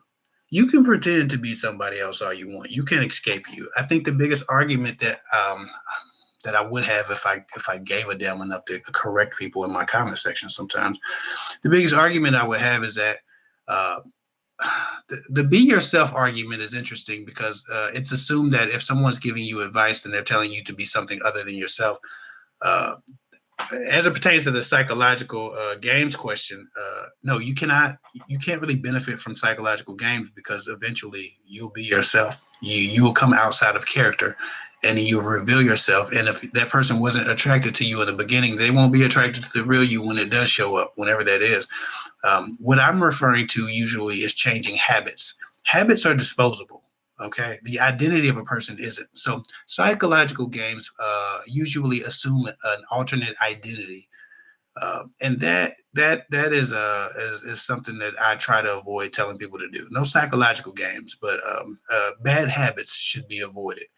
And so I don't think that giving certain advice is, playing psychological games. And I don't think that you were saying that, but I've been attacked a few times this week about, or I wasn't attacked, but the correction was made that, you telling them to da da da da, they should just be themselves. Like, no, we're not going to assume everything a person does is perfect. So sometimes people need to make improvements, but I don't agree with psychological games at all, because eventually they either come back to bite you in the ass because you created another character that you cannot keep up, or you trigger something in someone else's psychosis that causes them to respond in a way that you didn't expect, because you couldn't begin to predict the way that they would respond to your pretend person. So no, I don't support psychological games at all. Can I get a shout out? My name is Kayla. Hey, Kayla Moore. Kayla Moore. Shout out, Kayla Moore. Life to be lived. Somebody is a racist troll. That's what she said. I'm down with it. Look at that. I guess she in the comment section. Let me see. Any suggestion for growing my YouTube channel? Okay, I love this one. This is cool. This is off topic.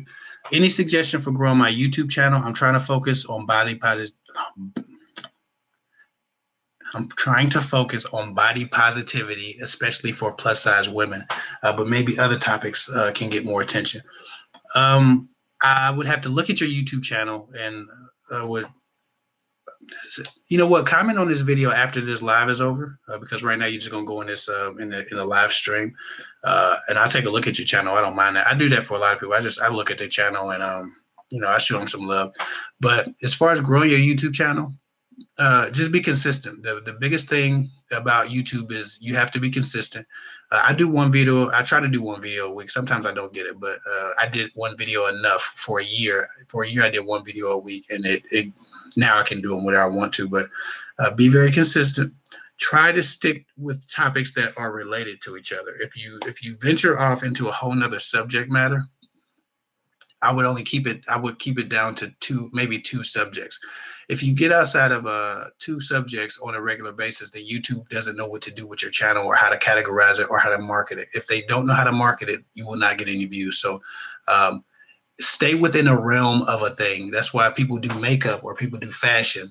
Some people can do makeup and fashion because YouTube knows that they're related, but you can't do makeup, fashion, electronics, and cars. It just doesn't work. So I would stick to 1 to 2 topic realms, and be very consistent. Just upload at least once a week, and just don't quit. That was my only goal when I started YouTube. Is just don't quit.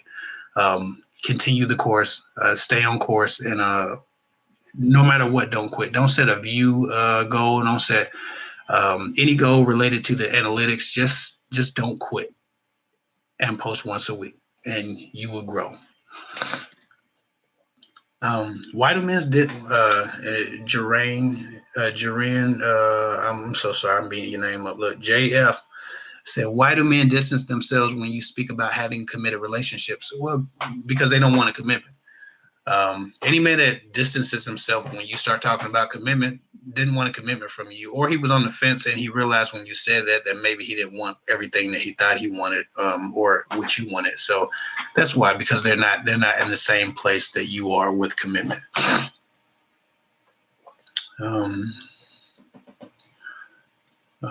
Yeah, my wife's a Capricorn. People keep asking her about her zodiac sign. I think she might have answered as well. She's in there. She's in there somewhere saying that. That doesn't excuse them. Spicky Mo here says, thank you very much. I appreciate it. He talked to me. I'm still talking to you, Spicky. Reese Cups, Nelly Nell, you're beautiful. Look, I love that. People giving each other love in the comment section.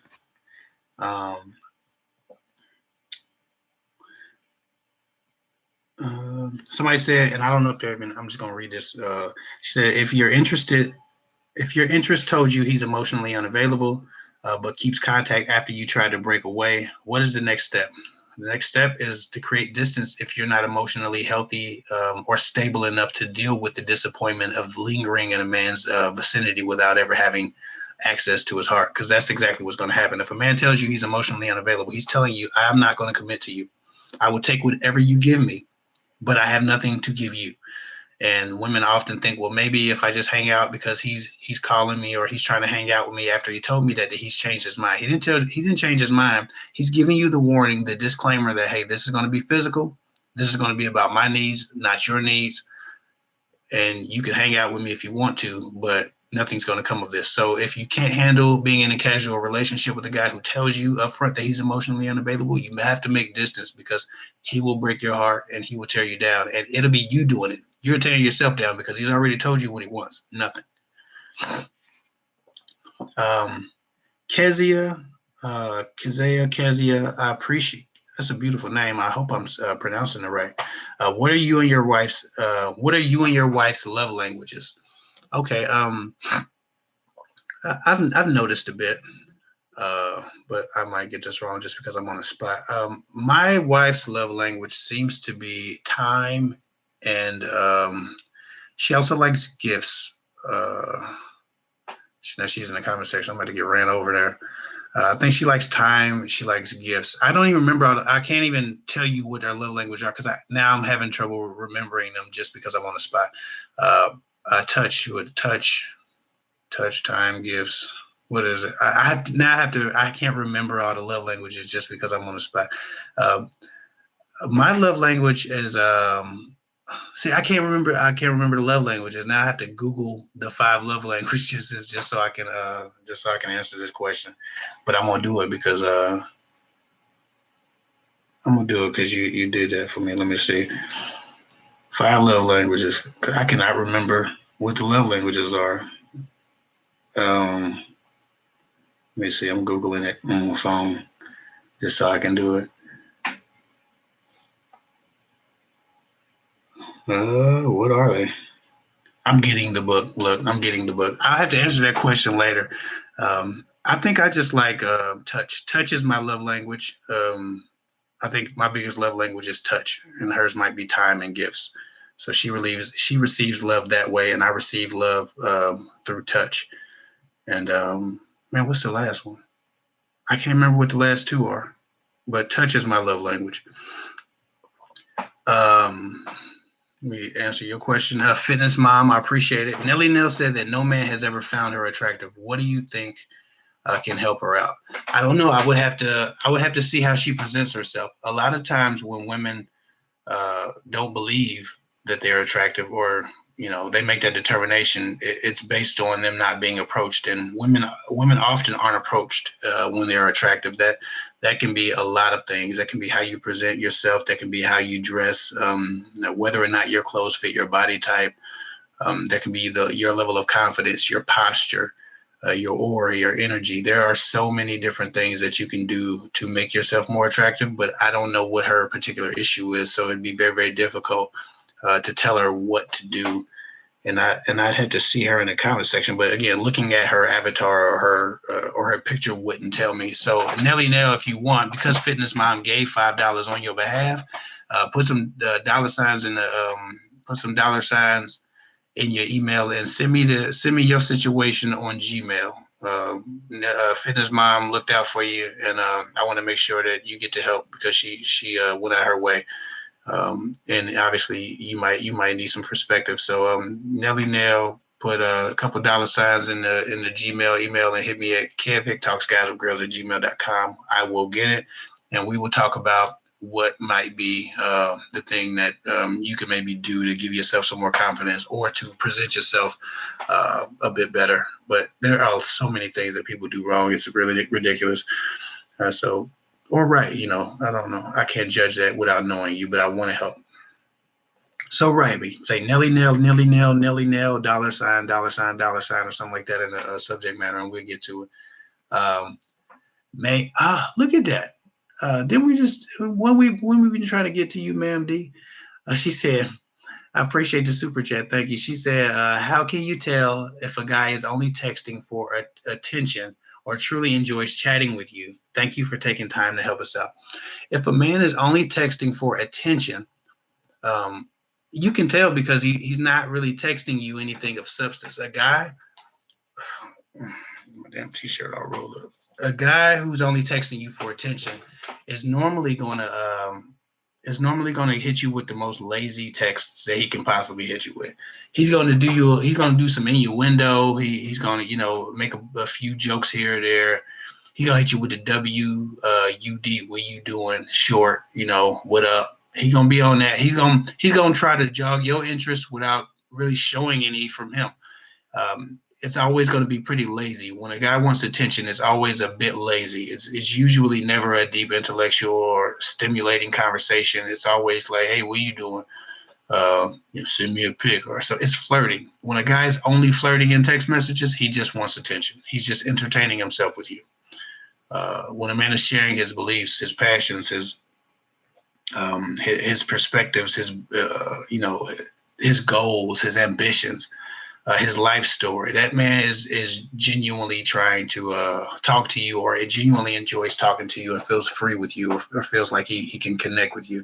The guy's just flirting or being silly, and that's all he ever does, and he just wants some attention. He's entertaining himself with you, and maybe he's trying to talk your panties off, whatever. It don't take much these days. A few LOLs and your panties off. A lot of guys have learned that, so y'all need to pick the standards up a bit. Some of y'all. I know I'm a man. I'm not supposed to say that, but I don't give a damn.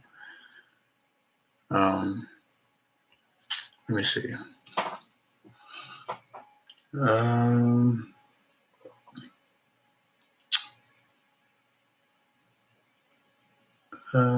Somebody said if he's texting you because he likes you, he's going to ask you how you're doing too. Yeah, he's going to ask you that, but that doesn't take very much investment. I think that just gets you talking. A lot of times when the guy's really interested, he actually shares a bit more. He's willing if you try to get him to share. He's willing. There's a difference.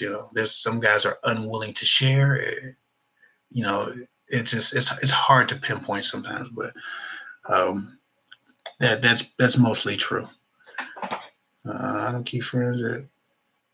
Somebody said I don't even keep friends that don't ask how I'm doing. You know what? I don't really like to keep friends who do. I like my friends to mind their damn business, and I'm gonna mind mine.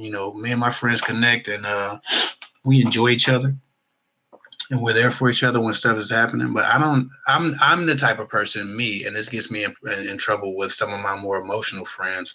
I always get fired from friendships because I'm just too distant for people. Some people think I'm too distant. I don't call people all the time. I'm not in their business. I don't know what the hell's going on with them from day to day. But in a crisis, I'm the one person that they can call. I don't have to talk to you for 3 or 4 years or 10 years. So as it pertains to that, that's cool. But my friends don't need to really know too much about me. They just need to know I'm alive, and I just need to know that I can count on them if something happens. But that's some guy shit right there. Guys don't need the same level of closeness or intimacy as girls sometimes. So, that's a good point. Let me see.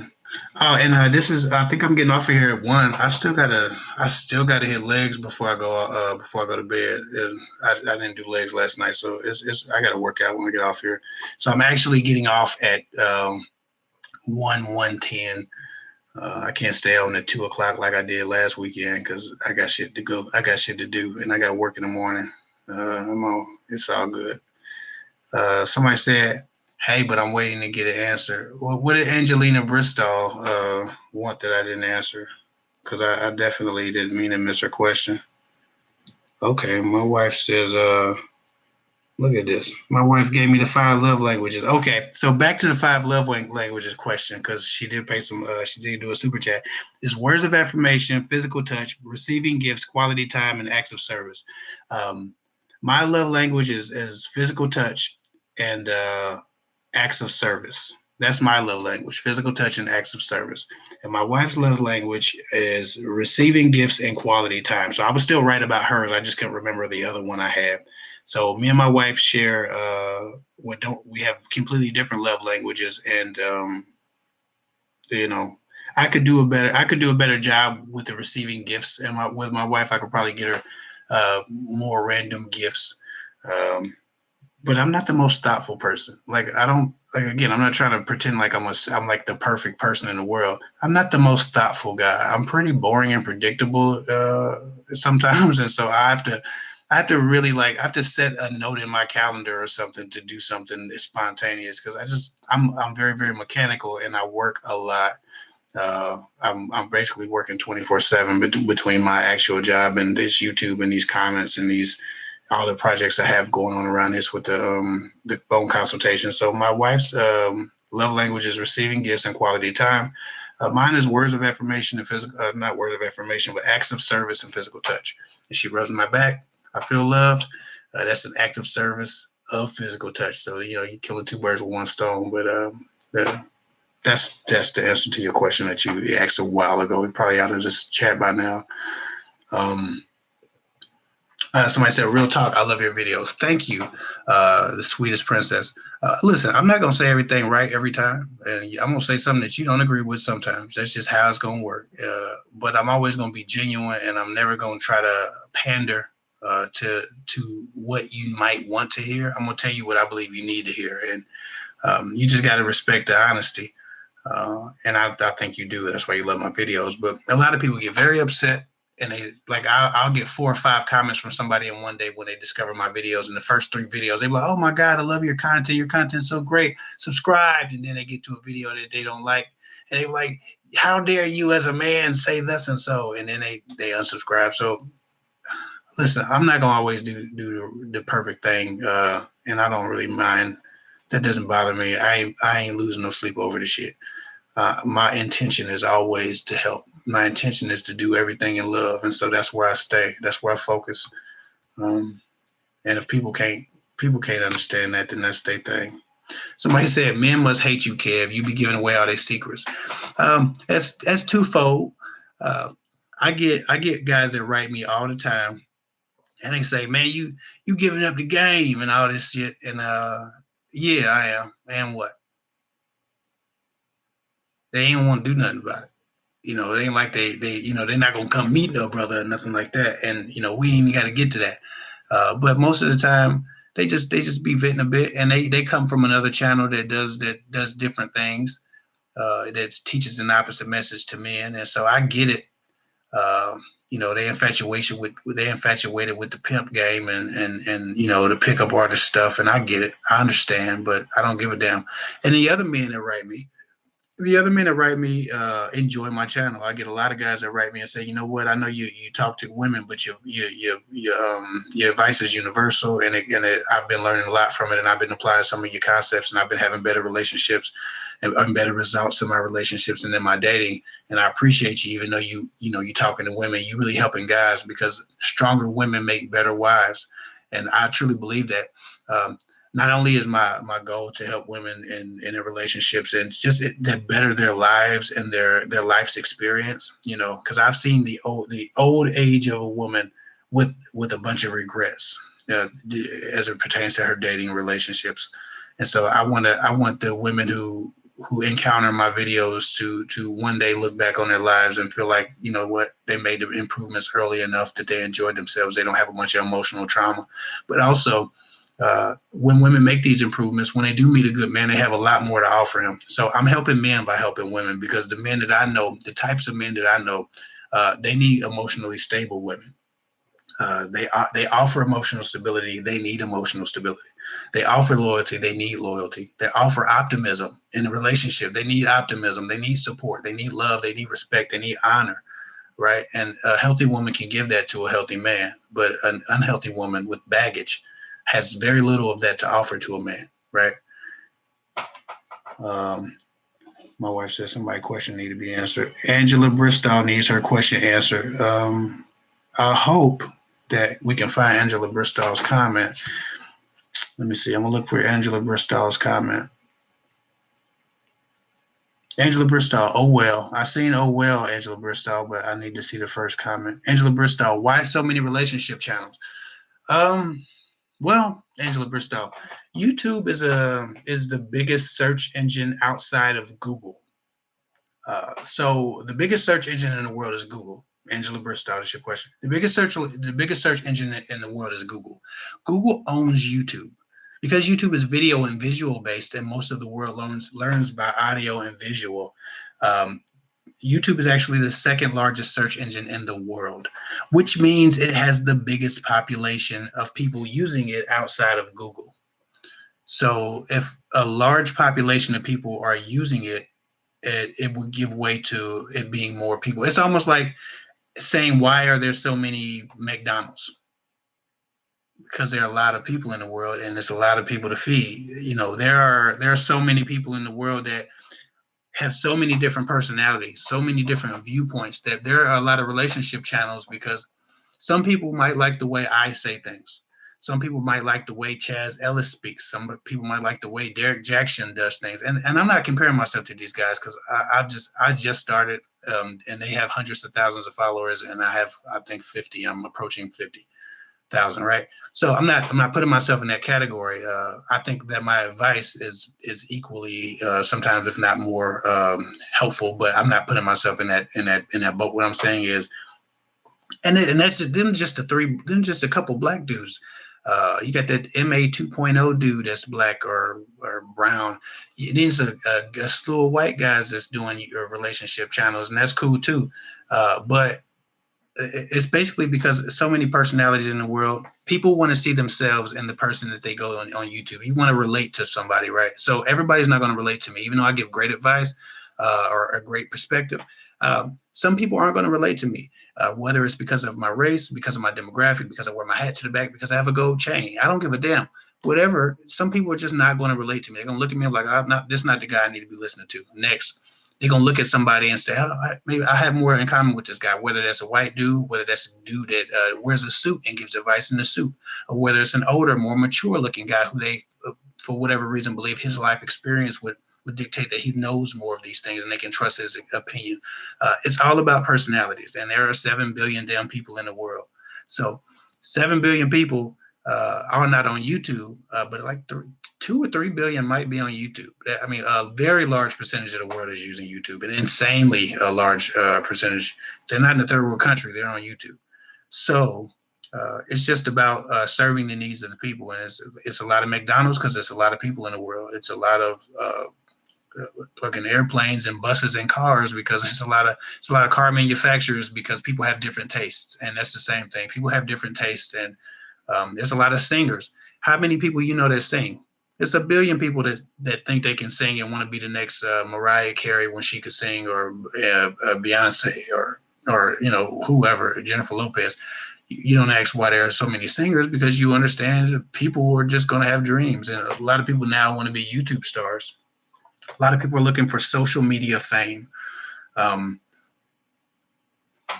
a lot of people are looking for social media fame, and so that's something that we just kind of are plagued with now. We have a lot of relationship channels, but there are a lot of every type of channel, whether it be cars, automobiles, relationships, whatever. Oh, she said, now my question was, why do we have so many relationship channels, and why are relationships not working these days? Relationships do work. You just hear about the ones that don't. I don't think it's news if I wake up tomorrow and I kiss my wife and I go to work.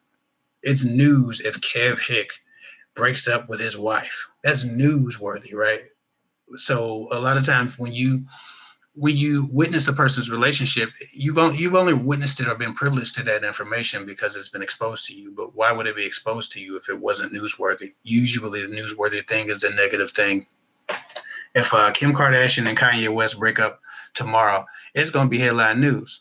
But if Kim Kardashian wake up tomorrow in bed, have some orange juice, kiss, and then go about their business, and she goes to Paris and he goes to New York, and they do whatever they do as famous rich people that have a lot of business to take care of, nobody's going to say anything about it because it's not newsworthy. And so I don't think that relationships aren't working out. I think that we only hear about the ones that don't, because that's the only time it's an interesting story. Um, so I got it. She said, wow, this is hard work. Yes, it's very hard work. I'm seeing you got multiple questions, and I'm trying to answer the right one. So let me get back to somebody else. She said, what is it when a man shows his interest in and then starts distancing him? So I'm assuming you're saying shows his interest in the beginning and then starts distancing himself and then comes back around showing interest again. Sometimes men don't know what they want. They don't know what they want. They don't know who they want it from, and they're on the fence about exactly how much commitment they're ready for.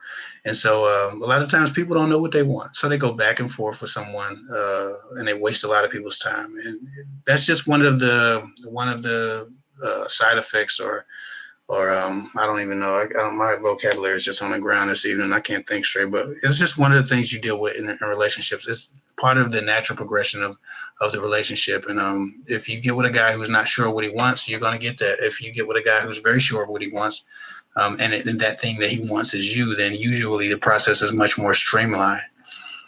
Um, so that's what that's about. Is it harder to date in your late 30s? I'm 37. I'm a 37-year-old female, one in the family.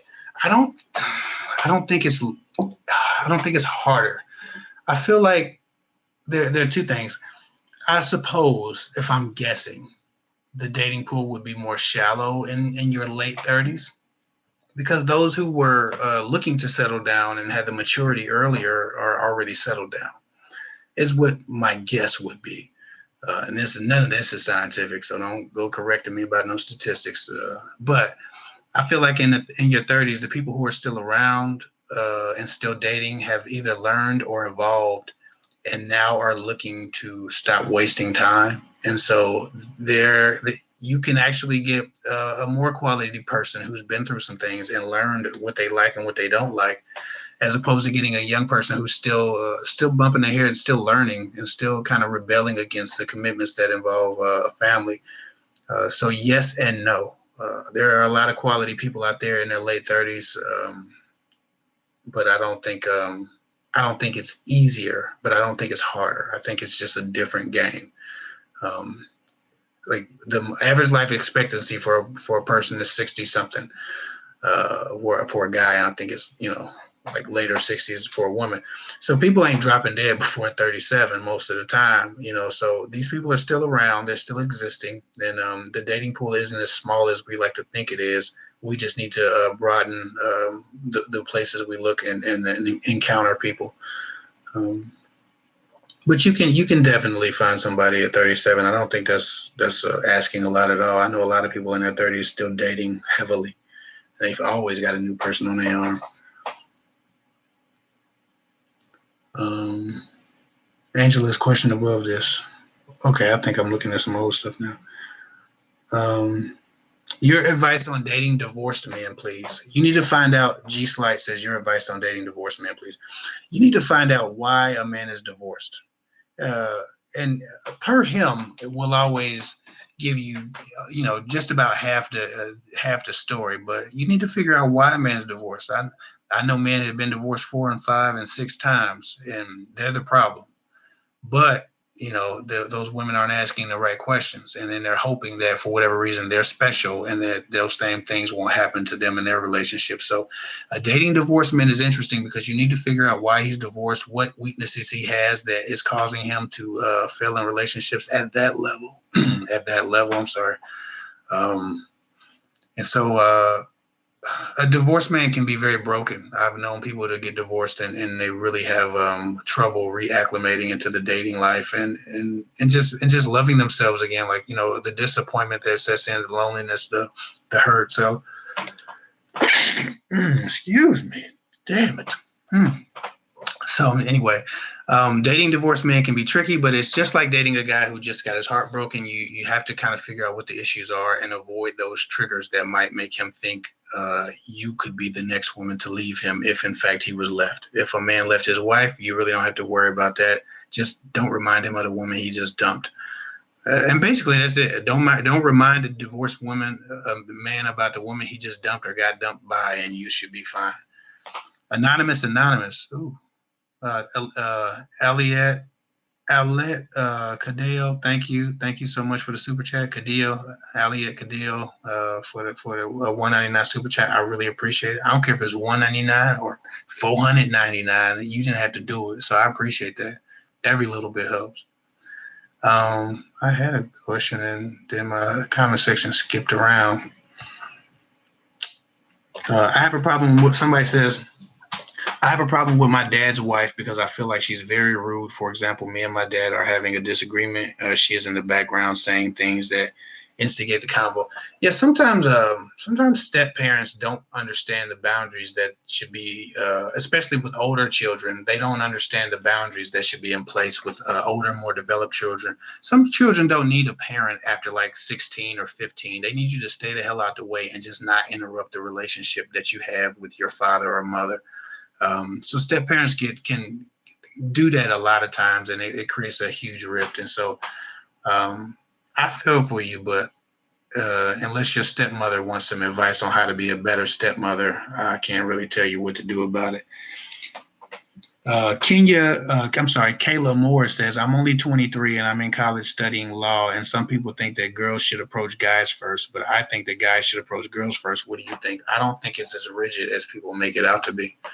I think that women have decided that women don't approach guys, and I get that. But are you then going to hope? Like, I got a video that I want to put out on a different channel because it's a bigger idea than relationships. But I'm a true believer in this idea that fate is a neutral party, right? They say faith without works is dead, and that's the spiritual that's a spiritual thing that people say. Faith without works is dead. Well, standing around or going about your day every day hoping that somebody approaches you is like standing outside waiting for a job to fall on your head. Yes, somebody is going to approach you, but you don't get to determine the quality of the person that approaches you. Why would you leave to chance that the perfect man is going to approach you? At least get him interested and then back off and let him approach you. Like I said, I'm going to do a video very soon about how to approach a man and keep his masculinity intact and not change the dynamic of the man chasing a woman or the man pursuing a woman, because there's a way to do it. It's been done to me multiple times. I've witnessed it multiple times, and I've seen healthy relationships grow from it. Women can approach men, but the idea is completely different than a woman running up on a dude saying, "Hi, I think you cute. Can I get your number?" That's not what I'm talking about. Yes, you can get a guy's contact information, and you can play the same guy. You can play the same games that guys play to jog their interest and then create some space. And eventually, once you introduce yourself and made your impression, a guy will start to pursue you. So the object of a woman pursuing a guy is for her to come in or to approach, make an impression, create a contact, and then once you make the impression, you can back away, and the guy will start chasing you. It's a bigger idea. I'm gonna probably do a video about it because it's too many people thinking that girls should never approach men or never open their mouths to a guy, and then they're waiting for the perfect guy, and then they're writing me talking about, well, why can't I find a good guy? All the guys that approach me are assholes, because you're waiting for the Mr. Perfect to approach you, and that's waiting on fate. Like, fate is a neutral party. Fate don't give a damn about you meeting the perfect guy or meeting Ron from down the street. Um, fate just doesn't give a damn. And you can have faith, but faith without works is dead. So if you don't do anything to make sure that the man that you are approached by is quality, or make sure that the man who is quality sees you or notices you, or knows that he's welcome to you, then you're effectively just waiting for something to fall on your head or waiting for a blessing. And why that's okay, and I get it. And some of y'all Christians are gonna say, well, no, we're gonna wait on God. That's cool. You can do that. But some of the men that are approaching these women are low down, dirty shames. And if you're waiting for Mr. Perfect or a genuine man that has your same beliefs and your same interests to approach you, you could be making a mistake, because you've watched these guys, you've seen these guys that you like, you've seen these guys that have something to offer you, but you say, well, they ain't said nothing to me, so I ain't gonna say nothing to them. And then Ron from down the street come up to you with his damn pants on the ground, and you give him your number. And then you're wondering why all guys are shit, or, all men ain't shit. Well, you ain't spoke to no men. You gave Ron your number. So there's a way and a method to doing it, and I think I'm gonna break it down. It might be a long video because it's just so many bigger ideas, and it's not a popular way of seeing things. But I don't give a damn about being popular or sticking with the atmospheric standards that are plaguing dating channels at the moment. And that's why I don't watch other dating channels, because I don't want to be subconsciously influenced by any of the themes being discussed, or the schedules of videos. I don't care nothing about that. I don't care about giving you the information that everybody else is giving you. I want to offer you a perspective that you might not have tried, that is true to me and my thought process and my paradigm. So we'll get into that. Man, 1:20. I got to get off of here because I got to go do squats. Like, it's serious. It's leg day. I'll be getting so addicted to this. I feel like the more people I answer here, the less emails I get. So sometimes I get excited about getting these out the way right here. So Kayla Moore, as far as that, she said, thank you. I needed to hear some advice about my relationship with my dad, because I feel like my stepmom is hurting my relationship with my dad. Before we were great. Now she always has to be rude. You know what? You got to talk to your dad about that and create some separation between your stepmom's relationship with you and his relationship with you, and explain to him as gently as you can and genuinely as you can that while you're not trying to reject her, you really need there to be some separation, because you feel like you're losing him. And if your dad loves you as much as you seem to love him, he's probably going to preserve whatever closeness you have. And it's not about him getting away from her or getting rid of her. It's about him creating a boundary that she doesn't get to cross, that hurts you. There has to be a bit of refereeing between you two until you have an understanding. And that's just about respect. Fitness Mom says, can an ex turned first of all, thank you very, very, very much, Fitness Mom. You just say you're dropping bags today, and I appreciate it, and I love you for that. And let's say Fitness Mom says, can an ex turned F buddy turn into a relationship? Does time play a huge role in these signs? Details: 7-month relationship, 1 year F buddy. He calls me when life-changing things occurs. I can expand. Yes, an ex who you've had a relationship with can turn to F buddy, can turn back into a relationship. The thing is, again, the changes that were required to heal whatever caused you to break up have to be made. Like, you can't turn a situation around without making the improvements. So in that time that you were basically F buddies, have you grown into better people for each other? Have you grown into a more compatible couple? Has that been noticed by both of you? You understand? If those improvements have been made without the pressure of the relationship, and those improvements have stuck, and they've become who you are now, and it's not something you're practicing, but it's something that you just are now because you've grown past some of the things that caused an issue. Then yes, you can go from relationship to F buddy back to relationship because you had that level of intimacy and that level of connection. Very difficult to go from F buddy to relationship because most of the time the connection isn't established. The connection isn't established before you become an F buddy. So you've had the connection before.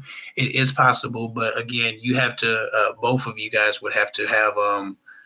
Uh, both of you guys would have to have made the improvements and the evolutions required that you are more compatible than you were. I hope that answers your question. And somebody says, Fitness Mom, you're an angel for sending these super chats for others. She absolutely is an angel. Listen, you're an angel to me too. You're an angel to me too. Um, Heart Cute Shoes. Hey, I appreciate it. Heart Cute Shoes. What is this? Okay. Heart Cute Shoes says, thank you for the super chat, by the way. She says, this guy said, I have too much masculine energy. I'm a strong woman and I'm not afraid to speak my mind. I don't know how to be more feminine. I've always provided for myself, so I never needed a man. Okay, so your paradigm is much different than the paradigm he's used to. The paradigm being your reality based upon your experiences and your life experiences. So, with your paradigm and with the reality that encompasses who you are, you uh, have always protected yourself. You haven't been as needy or as soft or as soft spoken or as meek as he's used to. I wouldn't say that that particular guy would ever change his mind about you, and you can't change the way you act to eventually get this guy to change his mind. There's nothing that you can do when a man is describing your energy and your essence that way. Um, but there's nothing wrong with your energy and your essence. There's nothing wrong with you having uh, masculine energy or energy that we identify as masculine. I was just having this conversation with someone on a consultation. Uh, we're often told, especially people of color, that the things that the qualities that we possess are inherently uncouth or are unappealing, and it's our culture that's being demonized. Some women are just, and some races have endured enough that they have developed a strength that is just incomparable to other races and other people. And every race has their own strength and their own ability, and it's unique to their cultural experience. But uh, women of color, for instance, have always been told that, well, they're much too masculine, they're much too strong, they're much too outspoken, they're much too loud, and our passions have been demonized. So if you're passionate, that's frowned upon in mainstream society. If you're very independent and you don't need the approval of a man, that seems to be frowned upon in our society. If or for whatever reason you don't appear to be fragile, and you appear to have more inner resolve than some men, it's looked down upon by weaker men. I don't think that you should cover up your superpower. I don't believe that a woman has to be uh, more needy or whatever would be the opposite of what he thinks is masculine about you. I think that you just need a stronger man. You need a more manly, more alpha man. You need a man that's so comfortable with his masculinity that he's not bothered by uh, the strength that you have. That isn't masculinity, by the way. Like, I was talking to when I was on the phone with somebody. I said, a lioness is strong. Lionesses fight for territory. They fight for food. They will fight to the death to protect their cubs. If you look at a lion, he's the king of the jungle, or he don't even actually live in a jungle, but y'all get the point. Like, a lion is a fierce competitor. Like, lion he's the apex predator of everybody. He's the ruler. He's the king. But if you've ever watched Discovery Channel, you see that the lionesses are insanely independent, and they hunt, they kill, they fight, they do everything that the male lion does. They're just a bit smaller and a bit less strong. And the male lion isn't intimidated by the lioness's strength or her ability. or her ability to hunt, or take care of herself or the family or anything. But when we get to the human dynamic, it's like we're in this place where we're mixed in with other cultures, and so uh, we have a superior uh, we have a superiority complex that is always bothered by people who should be under us that aren't, who should be weaker than us that aren't. And so I know that this is not the question you asked, but this is something that bothers me about, especially about what Black women seem to face, is that they seem to demonize your strengths, and I don't think that that's masculine as much as it is just being strong and being strength and having strength and being resilient. Resiliency is hated by people who don't possess it, and so that guy's not for you. I talked to somebody recently who had the same issue with a weaker guy. That guy's not for you. You're gonna need a more masculine man. You're gonna need a more manly man, a more secure man. So don't let that stop you. I need to get to the other chat. Living fully and joyfully. Um, Shout out to Wifey for engaging in the comment section. It's super cute how you mention her every now and then herein. Hope she joins you live one of these days. Her feminine perspective will surely vibe well. Absolutely. She's going to get on here one of these days. She's just a bit more, I'm going to be honest, she's a bit antisocial. Like, I'm the type of person, first of all, hold on. Jamelia Sammy says, just wanted to give you something. Thank you to you and your wife. I appreciate the super chat. Thank you very much. But as far as my wife, she's just I'm the type of person who I'll be in the grocery store and people will come up to me and just start talking. I make friends in the grocery store. I be exchanging numbers in the grocery store all the time. I don't know why. I'm not gonna call nobody. But I'm a very, very I guess approachable person. Well, my wife is, she don't really like those awkward, weird communications when somebody's trying to talk to her and she don't know them. She's just like, oh, all right, then.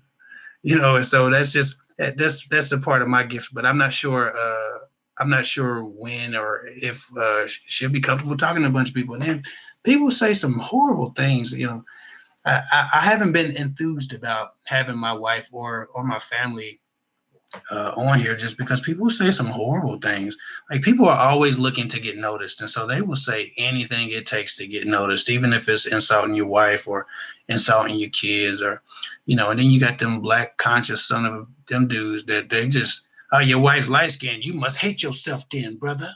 All of that bullshit. I just man, I don't have the patience to ignore certain things. And if somebody's started attacking my wife or my family, then I get to a new level of rude. And I've been kind of avoiding that, just because I don't want to have to deal with needing to protect my wife from anybody else's judgment. I don't give a fuck about what people say about me. I don't give a shit. I never forget rule number one, and that's F what they think. That's the rule number one. I don't give a fuck about what I say. But as far as my wife, I don't. She's obviously not as seasoned to deal with judgment as I am, because I always get judged. And so I wouldn't. I damn sure wouldn't want to. What the hell going on? I damn sure wouldn't want to put her in a position that would cause me to have to step in, and I wouldn't need to defend her. She damn sure can defend herself. She don't take shit. She just don't like dealing with people for real as much as I do. But that's the thing about my wife. She's a lovely person, and I would hate to see somebody start trying to judge her or diminish her. It would just put me into a different space. Heart cute shoes. She says, thank you. Your response was really helpful. I'm a black woman, and his feedback really bothered me. You just gave my confidence back. Yes. Never, ever, ever let no weak man tell you that your power and your strength and your resolve and your queenship or your goddess energy or whatever you identify it as. Never let a man tell you that that's too much. He's just too weak to handle it. Man, my wife is strong. She has a strong spirit. She has a strong personality. She don't take no shit. And we run shit together. But I was attracted to her strength, her spiritual strength, her resolve. Her mental acuity, her intellect, and her independence. Like, a man that has some strength will love to join you in strength. But a man that don't got none, a man that's intimidated by you, he's gonna tell you too much, and you are, and he's not enough. So move on. And I'm not trying to, I'm not trying to diminish him, but that's just the fact of the matter. You're not strong enough. Let me see. Somebody just living your make sure. Okay, cool. I just make sure I get everybody. Now look, I'm supposed to have been off of here 23 minutes ago. I guess I'm gonna go to 1:30, and then I'm off of here. I'm off of here for real. Then I'm really off of here. I just like talking to y'all for real. Somebody said, I feel you on that rude shit. I don't care.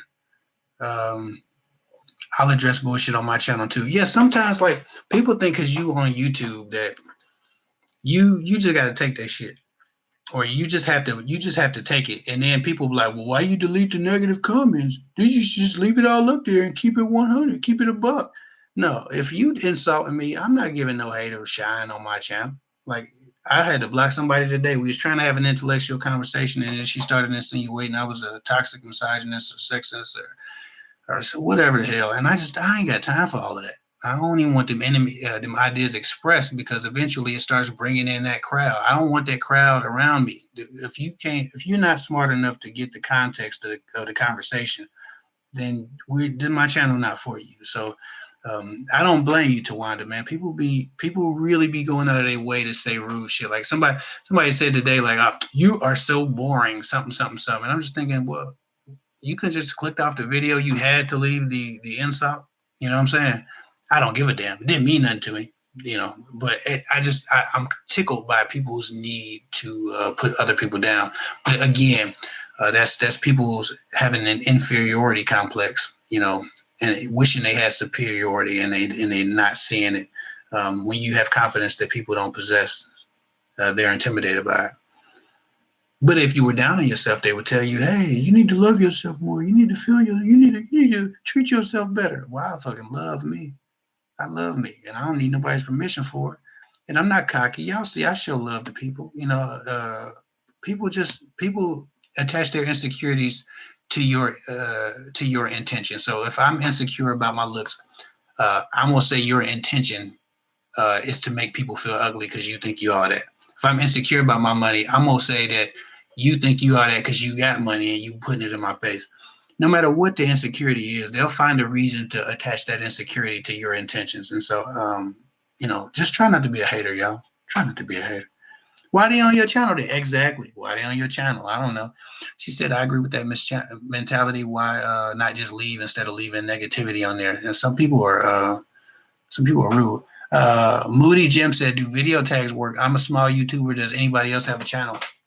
Yes, video tags do work. They tell YouTube what category your video is in. My wife is texting me. Somebody must have a question I missed. Yes, but video tags definitely work. They tell YouTube what to do with your video and who to show it to. So it doesn't lead to a shit ton of views immediately, but it does tell YouTube what category you are in. And that's why I said always post on a regular basis, once a week at least, and just stay consistent and don't quit. Eventually, YouTube will consider you an authority in that topic, and then they'll start to show your videos to more people. My wife sent me a question that I must have missed. So Jojo Bree said, my boyfriend right now has no ambition and I feel like I'm nagging a lot. I'm someone with a bit more. Okay, I'm someone with a bit more ambition. I like him, but this really gets under my skin. Listen, sometimes, damn, I got a super chat. Sometimes people don't have the same thing to offer you. We was talking about what having something to offer. A lot of times, people don't have the qualities that sustain you in a relationship. If you need ambition from a man, if you need to grow together, if you're trying to build with a man that won't lay a brick, unless he evolves, you will always be unhappy. And I don't want to say leave him, but you can waste the next 3 years of your life if you want to. He can maybe reapproach you. That maybe that's one of those exes that can work out later after he gets some damn ambition. Once that thing changes about him, once he grows beyond his laziness and gets some ambition, then you can grow with him. And so that's kind of one of them X situations that could work out if he becomes a better person or a bigger person. But yeah, when you ain't got no ambition, some people really need that. Some people really need to feel like they're building together because somebody can feel like a weight. And so I can't tell you to stay with them. Um, that happens, man. Um, Ashley, Ashley Almeda, thank you for your super chat. She says, "Hey Kev, I live in Atlanta. Do you feel location can have an effect on meeting a quality partner?" Not really. The internet lets you talk to whoever you want to. The inability to meet people after you find someone in an alternate location, it has the biggest effect on meeting a quality partner, because you can meet a quality partner, but if you can't get to them in a long distance relationship, doesn't work, you're screwed. So you can meet a quality partner anywhere in the world from your computer. Can you get familiar enough with them to recognize their quality is the question. And a lot of times you can't, because you just the distance is too great to overcome. Sometimes great phone conversations go dead, they go boring. You're having a good talk every day, and then eventually it's every other day, or you're just not talking as well with each other, and boredom sets in and stuff like that. So location can have an effect, but two quality people that have something to offer each other, I think they can work through that. Uh, Squat. I think she said squats on camera. You up? I'm not doing no damn squats on camera. I was doing squats at the gym one time, and I felt that girl. I felt some girl just staring a hole through my damn pants, and she was on the treadmill. I was doing squats, and then she came over there talking about, I need to be doing these. That would have been an approach for the ladies talking about an approach. That's the one that you don't want to do. You don't want to approach guys at the gym after you're staring at their ass, telling them that you need to be doing these squats too. Uh, I knew what that was immediately. Um, so yeah, don't be staring at no dude's ass while he's doing squats. So you can stare, but don't then approach him after you've been staring and ogling. That's the same thing as if a creepy guy was looking at you through your yoga pants. Guys love yoga pants, but you try not to look at a girl's ass and then talk to her. You talk to her before you get caught.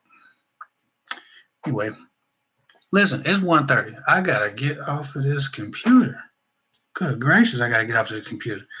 My boyfriend has family. My boyfriend's family had no clue I exist. Is that a problem? Yes, if your boyfriend's family have no clue you exist, it's probably a problem. It either means he's hiding you from them or hiding them from you for some reason. I don't know. Yeah, chicks be creeps too. I probably missed a whole lot of. Let me make sure my wife didn't text me somebody else. She said fitness mom super chat. Does fitness mom super chat mean I didn't get it? I don't think fitness mom super chatted me and I didn't get it. I'm just trying to make sure I got everybody. I think I got everybody. So I appreciate y'all. I've had a good all the way from South Africa. You're wise beyond your years and give you good night. Shout out South Africa. I appreciate the love. He says you got to look discreetly. You absolutely have to look at asses discreetly. I'm not looking at asses. I'm just saying. Anyway, y'all have a wonderful time. Y'all get some sleep tonight. Y'all wake up in the morning and be productive at your jobs and at school. Thank you for spending this time with me tonight. Feel free to go buy a t-shirt on my t-shirt store links under this video or other videos. Feel free to donate to my PayPal on my GoFundMe or become a patron for additional access to me. Again, eventually, I'm gonna have to charge for emails because I'm spending way too much time, and now my wife has to help me sift through emails to make sure. And I'm putting her to work. I'm really gonna have to make sure we get a bit of benefit from it. So they'd be about $5 or $10 eventually, but I can't keep doing this 100 emails a week for free shit. It's just too much. But I love y'all, man. Y'all have a wonderful night. I'm gonna get with y'all later. I think if I can get off this damn live stream. There we go. Bye. I think, hold on, not yet? Yeah, damn. Cool. Well, we